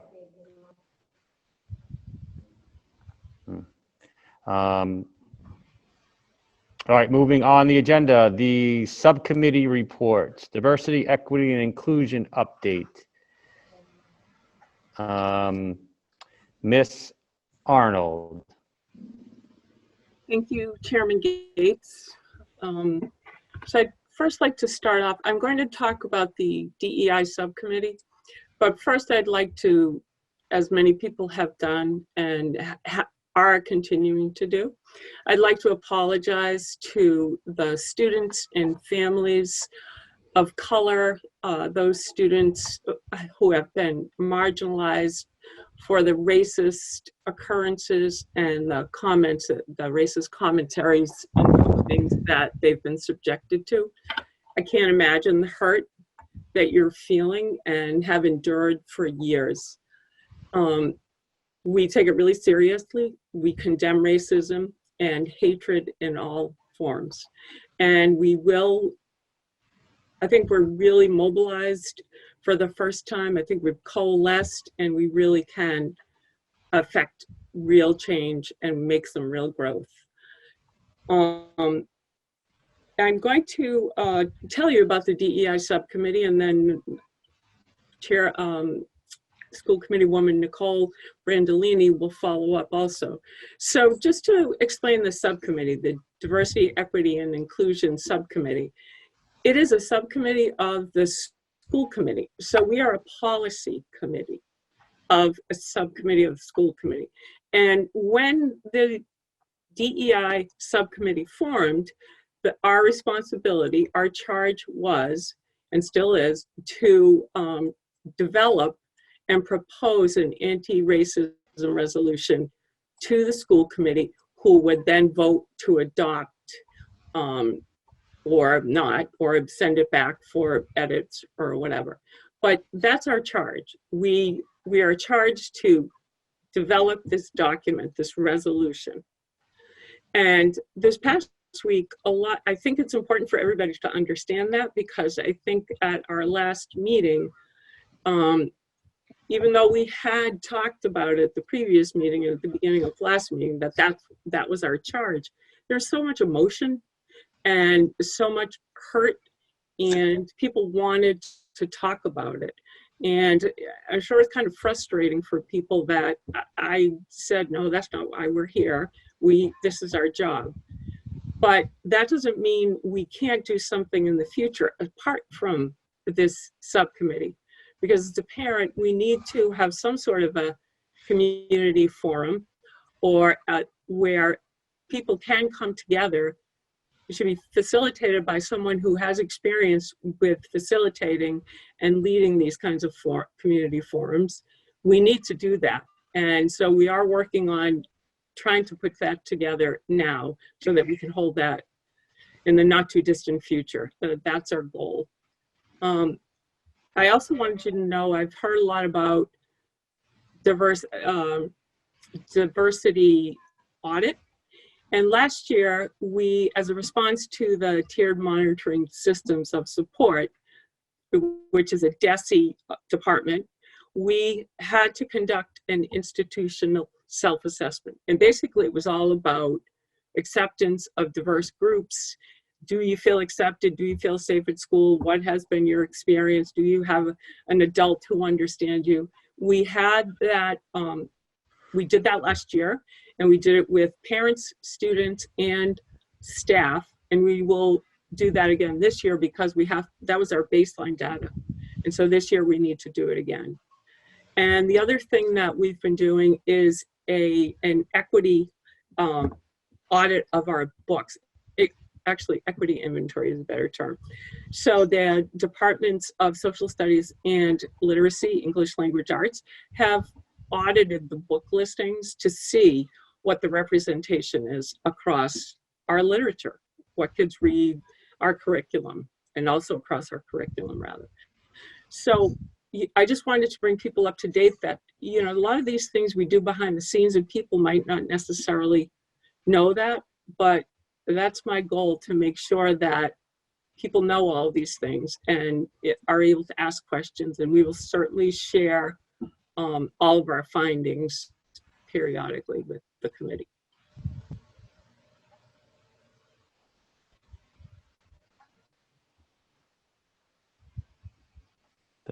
Thank you, Ms. Arnold. Ms. Bernalini? Sure. I'll just add to some of the comments that Ms. Arnold made too. Just again, as she had said, our first charge here was, you know, to take a look at this anti-racism resolution put out by MASC. And it's a first step for us in partnering with the school community, all stakeholders to bring changes to our schools for the good of our students and staff. So basically, the Mass Association of School Committees had recommended that all 319 of the districts in its purview pass this resolution or adopt this resolution. So to quote one of the crafters of the resolution from a school committee in our state, they said that they really felt like it was an opportunity for us as school committees to hold as MASC, to hold ourselves accountable, as well as the districts and their leadership accountable, and to ensure that we were looking at what our policies and practices are and how much they feed into the racial injustices that exist. So through passing this resolution, it gives us kind of a jumping off point to connect to all things. I mean, it connects to Superintendent Burkhead's goals and everything too. So I think it really full circles that we're connecting all the dots, and it's really about the follow through piece, because we could say we're going to do all these things, but it's the how that we do them that actually matters. So through our subcommittee work, I mean, we were, to be honest, so we've had our first meeting, which was in August, and that was kind of on the heels of the pandemic preparations to come in and go back to school. I think everybody on that subcommittee, I'm going to speak for everybody there, that we were all feeling as parents, as administrators, as teachers, as students even, you know, even our alumni, I'm sure, felt this way about the stressors that were COVID related as we headed back to school. So we made a very conscious decision to not aggressively jump into meetings, even though we did want to directly tackle this work. and get on it as quickly as possible, as the events of the past week have once again reiterated the importance of the task at hand here. But we couldn't really do that without getting everybody safely back to school. So that took September, and then on the heels again of the most recent COVID cases in Scituate, our meeting that was supposed to be last Thursday was then pushed to, or what was it? My dates are all a mess in my head right now. We had to move our date up a week, so we just met last Thursday as opposed to the last Thursday in September. So, you know, I think that so our first meeting was a norming meeting and trying to establish that. In between meeting 1 and meeting 2, we had an increase in members, and those people weren't present for our norming meetings, in which Ms. Arnold presented a set of norms, and then we were able to kind of go back and forth on them. People could email in suggested changes and additions and things like that. So I think after our second meeting, which was timely as it was the week of things that have happened, all the racism that's come up this past week. So I think we are sort of right at a crossroads to really dig in and start to do the work that we intended. So Ms. Arnold and I talked pretty closely about really setting up a tight timeline to get this resolution passed. I know the school committee is eager to pass it. And we're really just trying to do our diligence in, you know, a lot of our neighboring districts have already passed this resolution even back in June, July, but we just felt that it was best practices to include community voices in it before we just knee jerk and pass something that's so serious that we do want to be able to follow through on and have action. So that's kind of the long of where we're at with our DEI meetings. So we're looking to reestablish norms. And we do have 60 people on this subcommittee, so it's very inclusive. We even had somebody reach out today who wants to be involved. And, you know, I think it really does speak to our community and how people do care, and they do want to make change, and they do want to be involved. So, you know, and I know Superintendent Burkhead said the same thing, you know, the more voices we have, you know, the better. So we just want to be very inclusive, hence inclusion being in the title of our group. So, so we're going to reestablish some norms. We're going to tighten up our meetings. We're going to have a few more frequent meetings just to get this particular resolution passed. And we have breakout sessions that take place within there that have been productive, and you know, people have found them very informative. And maybe Ms. Arnold could speak a little more about the steering committee piece, to take suggestions, and then I would apply that to the resolution that would then be presented to the school committee. And we're hoping to present that, I'm going to say this in public anyway, October 19th at our next meeting. So we do have some work to do in the next few weeks. So that's our goal for the October 19th. And Nicole and I talked briefly about a meeting this week. I had wanted to avoid Thursday, but because there are other groups in the community that meet, but I think Thursday is our only choice right now. And that meeting structure will be, as Ms. Brandolini said, to be norm setting, review the norms, tighten up the structure. But I think that one of the things that people found most beneficial from the last meeting were the discussions in their breakout groups.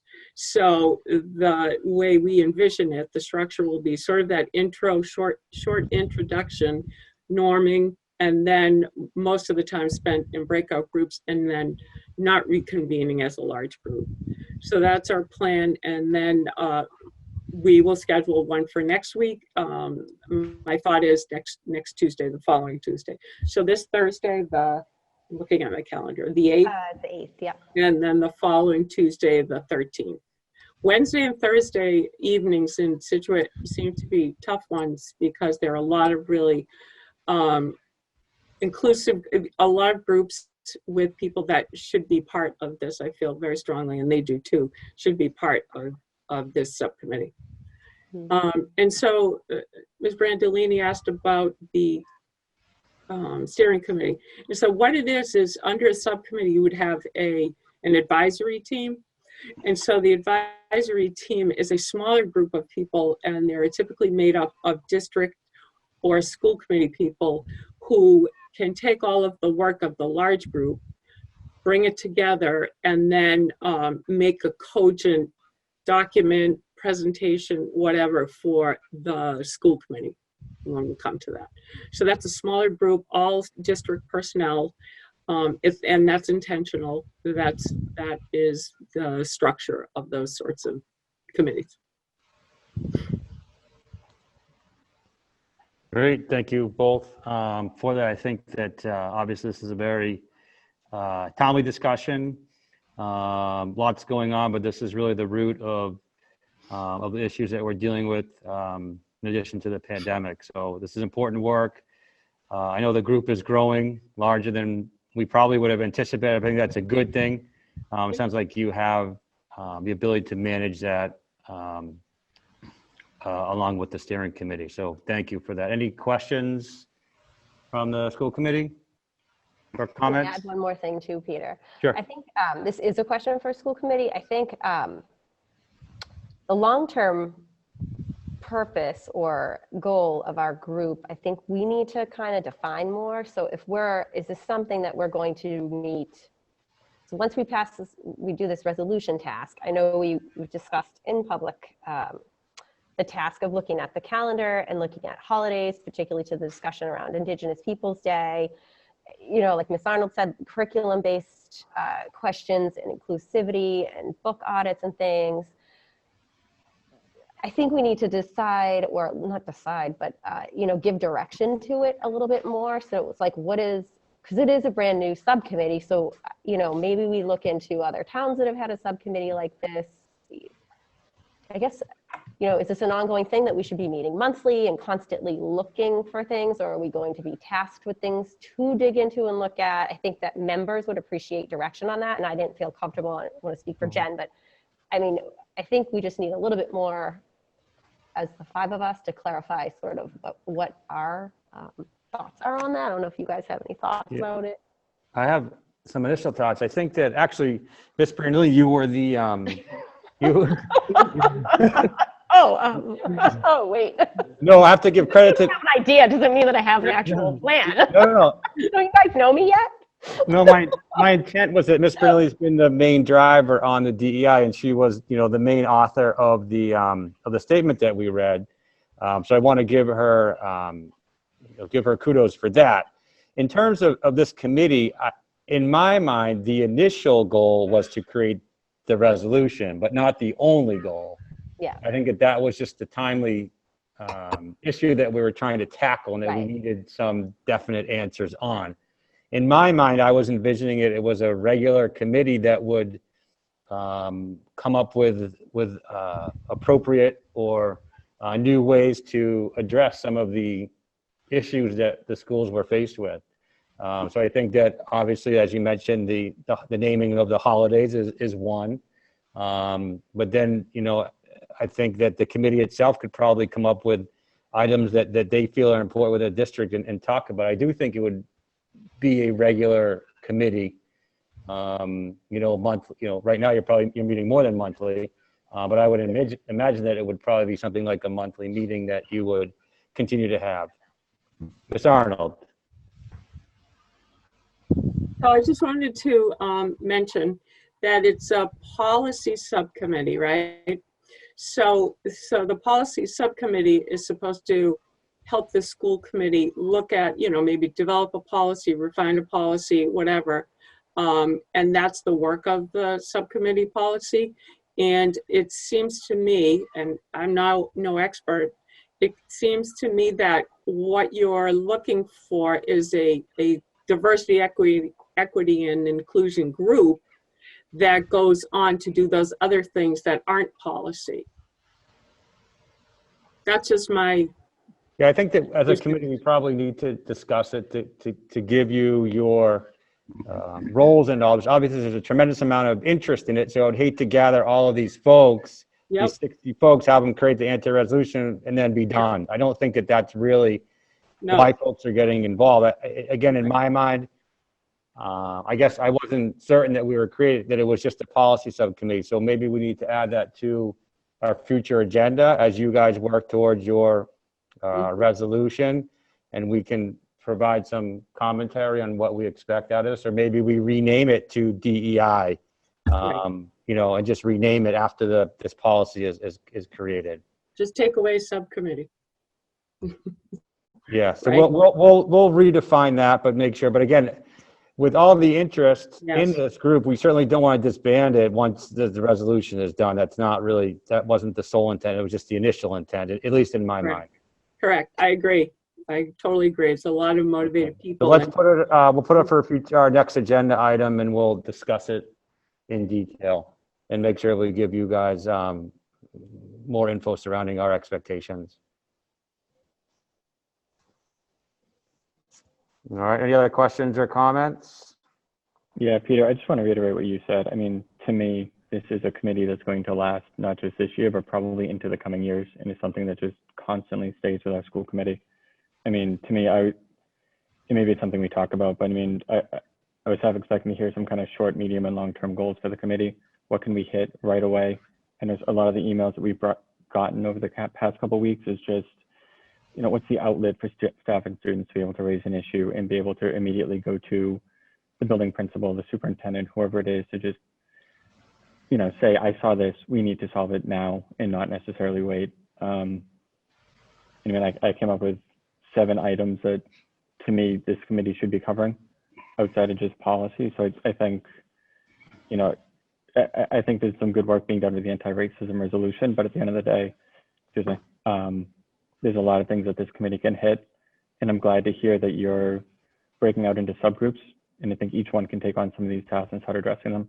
But I mean, if we can start, you know, training, curriculum, extracurriculars, the handbooks, as Ms. McGuire said, I think we can really, you know, start chipping away at some of the issues. And I think the Allies Without Bystanders, the SHS anti-racism group, being able to have those groups involved, being able to, I mean, our students are the ones that are seeing this and living it every day, being able to raise the issues and have us address them and have them help us address them so that we can move forward. I think it's going to make a major impact to this, not only the school system, but the community as a whole. Okay, we'll put this on our agenda for next, and we'll have a more formal discussion. But again, it was my initial intention that this wasn't just to do the anti-racism resolution, but that was just the initial goal of our initial charge. But we'll put on the agenda and we'll talk about it. In the meantime, you guys, I know you'll be busy completing that work, and we appreciate all that you're doing. All right, sound good? Okay. Yes, Mr. Hayes. 3 things. I want to reiterate everything Mike just said, and I agree 100%. And thank Jen and especially Nicole for all this hard work. I think it is a very good idea that, as Nicole said, that this resolution that will be Scituate's resolution is just not a knee-jerk reaction and a regurgitation of what you know, Mass Association School Committees put together. So I commend you all for that. And you know, I also again want to reiterate that part of what I hope and I'm sure will be a big part of this committee is to look to our students as to moving forward in the future. And you know, I want to take this opportunity. Ira and Rosie and Chloe's checked off, but I want to just say that I commend the students that have objected to the racist incidents in Scituate, and know that that I stand by them and appreciate what they're doing. Okay. All right, thanks very much. On the agenda, the second and final place or opportunity for public comments. Again, I will, if you raise your hand, I see a couple so far. I'll ask you to unmute if you could state your name and address, and if you're not comfortable, some other form of identification. Robin Glazier. Hi, Robin Glazier, 26 Persimmon Drive. Positive feedback. I just had to say a couple of things. The leadership, the school committee, Mr. Burkhead, Mr. Dutch, everybody, thank you so much. This has been a whopper of a year. The issues you guys have tackled have been like overwhelming, but so necessary, and you seem to be rising to the occasion, which is so great. And the silver lining of COVID to me is being able to actually get to one of these meetings on a regular basis through Zoom and being able to stay on top of it. I always used to fight the traffic and just could really hardly ever get there. And so I guess that's the silver lining. And then my other piece of positive feedback is, you know, it has been so needed for the students to receive acknowledgement, encouragement, validation, you know, agency in dealing with the racism issues in their learning environment. And I think some healing and progress can begin when they're allowed to have a voice. So I'm looking forward to seeing the support they're going to need going forward. And I agree that trust needs to be built up. You know, ultimately actions speak louder than words. So thank you. And lastly, of course, Sarah and Ira, who I love, and Rosie, who I've never met. I just thank them for speaking tonight, and I'm happy to see the district giving them the platform to do so. So thank you. Great, thank you. It is nice to, you know, we receive a lot of emails, especially, I don't know, over the last several weeks and months, the school committee. And when I think in the first year of my job, or this is not my job, is it? The first year of my role as a school committee member, I prided myself on responding to every single email. I think I maybe got 15 or 20 all year. I can no longer guarantee that I can respond to every email. It's not possible. But of those emails that we get, the majority of them are not positive. So Ms. Glazier, thank you for being proactive in your appreciation. I think as a committee, we also feel that this Zoom allows for much greater participation. And I don't know what's going to happen when public gatherings are allowed. I don't know how we will proceed. Our superintendent and I are looking at some alternatives to allow for greater gatherings if and when that's available, but we're not quite sure what it's going to look like. We'll have to wait for guidance from other authorities. But we agree that having the ability to host a meeting via Zoom is a great way to include as many folks as want to attend. So thank you for that. Moving forward, I just have Richard's iPad. Hi, I just wanted to make a comment. I have a student at Scituate High School.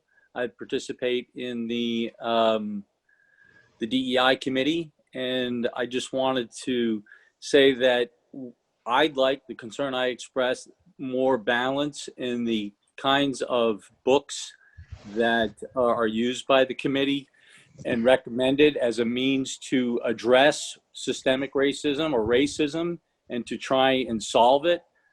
One of the things that I had put up there was one of the frameworks that's very good at addressing injustice is liberalism and liberal science, and the books that go with liberal science. And the books that are currently used as reference, though, don't have any reference to liberalism or liberal science or anything like that. They come from one school of thought, which is really critical race theory. And I feel that critical race theory is much too narrow in the way that it tries to address racism and the ways in which to solve it. And I think we'd be really well served by adding some really established things like liberalism to the means of reference and the language of that liberal study. Thank you.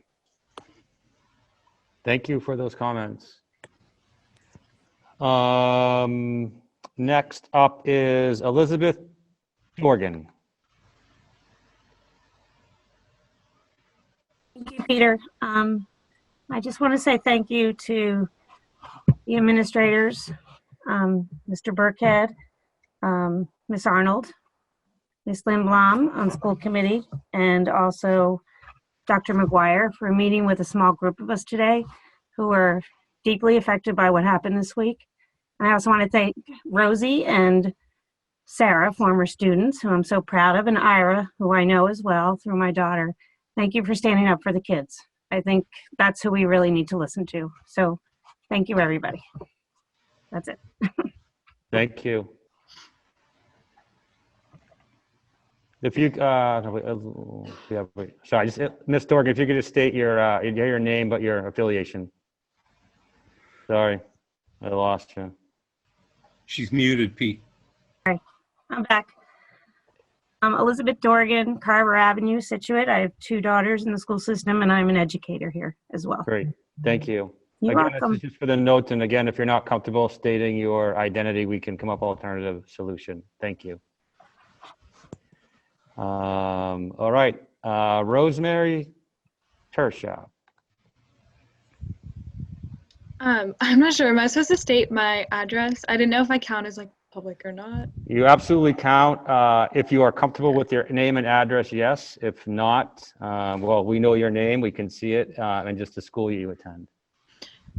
So my name is Rosemary or Rosie Tersha, either one is fine. And I'm a senior at Scituate High School. I mostly just wanted to say thank you so much to everyone who spoke for so much conscientious and intricate work that you've put into this. It's really encouraging to see that there are adults who care so deeply and are putting that care into real action and are standing behind us so strongly. That's just something that means a lot to me, and I know it means a lot to every student.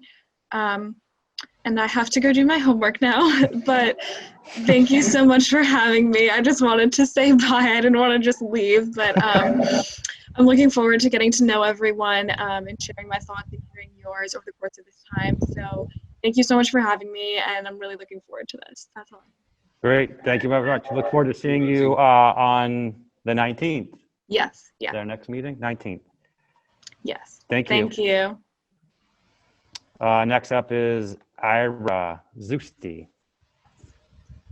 All right, so Ira Zusti, 14 Egypt Beach Road, and I am a junior at Scituate High School. Like Rosie said, I just wanted to say thank you to everyone who spoke and about everything that was said. It is very important to us as students to see the adults doing the work in our community and seeing what you guys are doing. I also have to go do my homework, but I just wanted to say thank you for everything. It is very important to us. Thanks for hanging in there. This meeting, yeah, 2 hours. It's actually a pretty quick one for a recent one, but yeah, this is about the extent.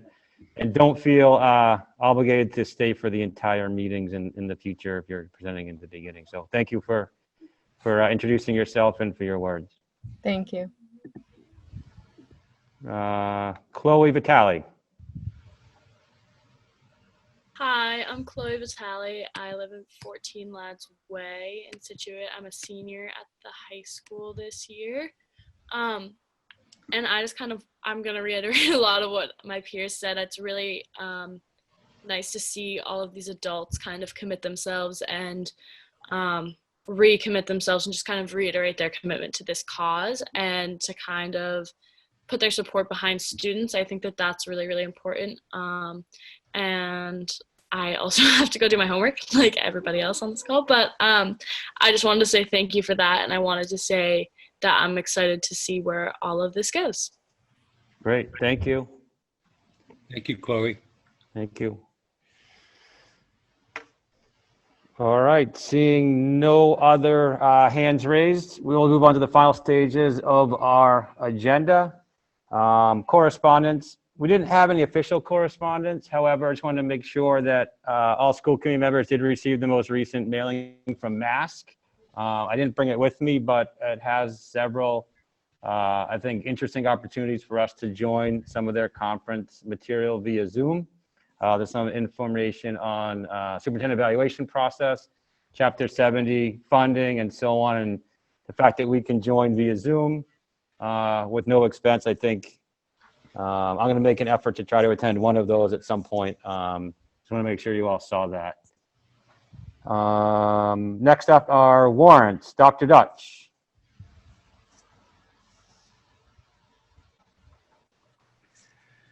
Hello again. So I'd like to go through the three warrants this week. The first is warrant S200917, signed by committee member Lindblom. Going through the large items, we had private school tuition, the amount of $19,658.80. For math supplies, specifically a math program, $9,375. In the line item central administration equipment and supplies, $24,217.13. That was for face shields and radios for the teachers that are in outdoor classrooms now. They have no telephones, no way to communicate with the office, so we purchased radios. Contracted services heating, $28,588.32. That was commercial boiler system, part of the work that I had identified for you. Science supplies, $14,470.55, was Inspire Science and other software application. In building administration supply, $37,624.02. That was for X2 Aspen, which is our student management system. That's an annual fee. In language arts, $10,114.08. Again, two software applications, Worldly Wise and Raz Kids. We're seeing a little more purchasing as it relates to software, partly because they lend themselves to the remote learning that our students are doing, both in cohort C or when they are in the remote portion of their hybrid program in cohorts A and B. Under building maintenance supply, $23,345.31. For paper towels, security shields for the secretaries to keep them protected, sprayers, and sanitizer stations. For an LEA total of $196,014.17. The next warrant is S200924 in the total of $301,213.67. In our revolving accounts, large expenditure in full-day kindergarten refunds for $117,360. So those folks who paid for full-day kindergarten earlier this year, since we did not run full-day kindergarten, those were all refunded in that warrant. In the LEA funds, private school tuition in the amount of $80,886.33. Curriculum, again, software, $15,882.57 for Smart EDU, which is a professional development tracking software, Storyboard and BrainPop, which are both applications for student use. Again, contracted heat services, $47,138.30 for commercial boiler systems. Those are the only large items there for an LEA total of $169,218.71. And then the last warrant this week is S201001, total of $386,057.55. Significant expenditures here out of the revolving accounts, $24,005.98 for school lunch, and that's food supplies that we're purchasing. Transportation refunds, $14,080 for those students who originally signed up for transportation and then changed their mind. In the LEA breakdown, we have in private school tuition, $111,443.70. Collaborative tuition to the South Shore Collaborative, $60,473.32. Virtual high school, $16,200. We have a significant number of students taking online AP courses primarily, too few a number to have a teacher, so we do it through virtual high school. Contracted services, electric, to Charlie Wood Electrical for the ventilators being wired appropriately, $15,021.90. Reading supplies to Scholastic readers, $11,076.96. Building maintenance supplies, $23,300 for tents. Custodial supply and contracted services, $50,552.96 for wipes, sanitizer, three-sided plexiglass, plastic gloves, and cleaning supplies. For an LEA total of $346,202.12. If anyone has any questions about any of those through the chair, I'm happy to answer those. Ms. Lindblom.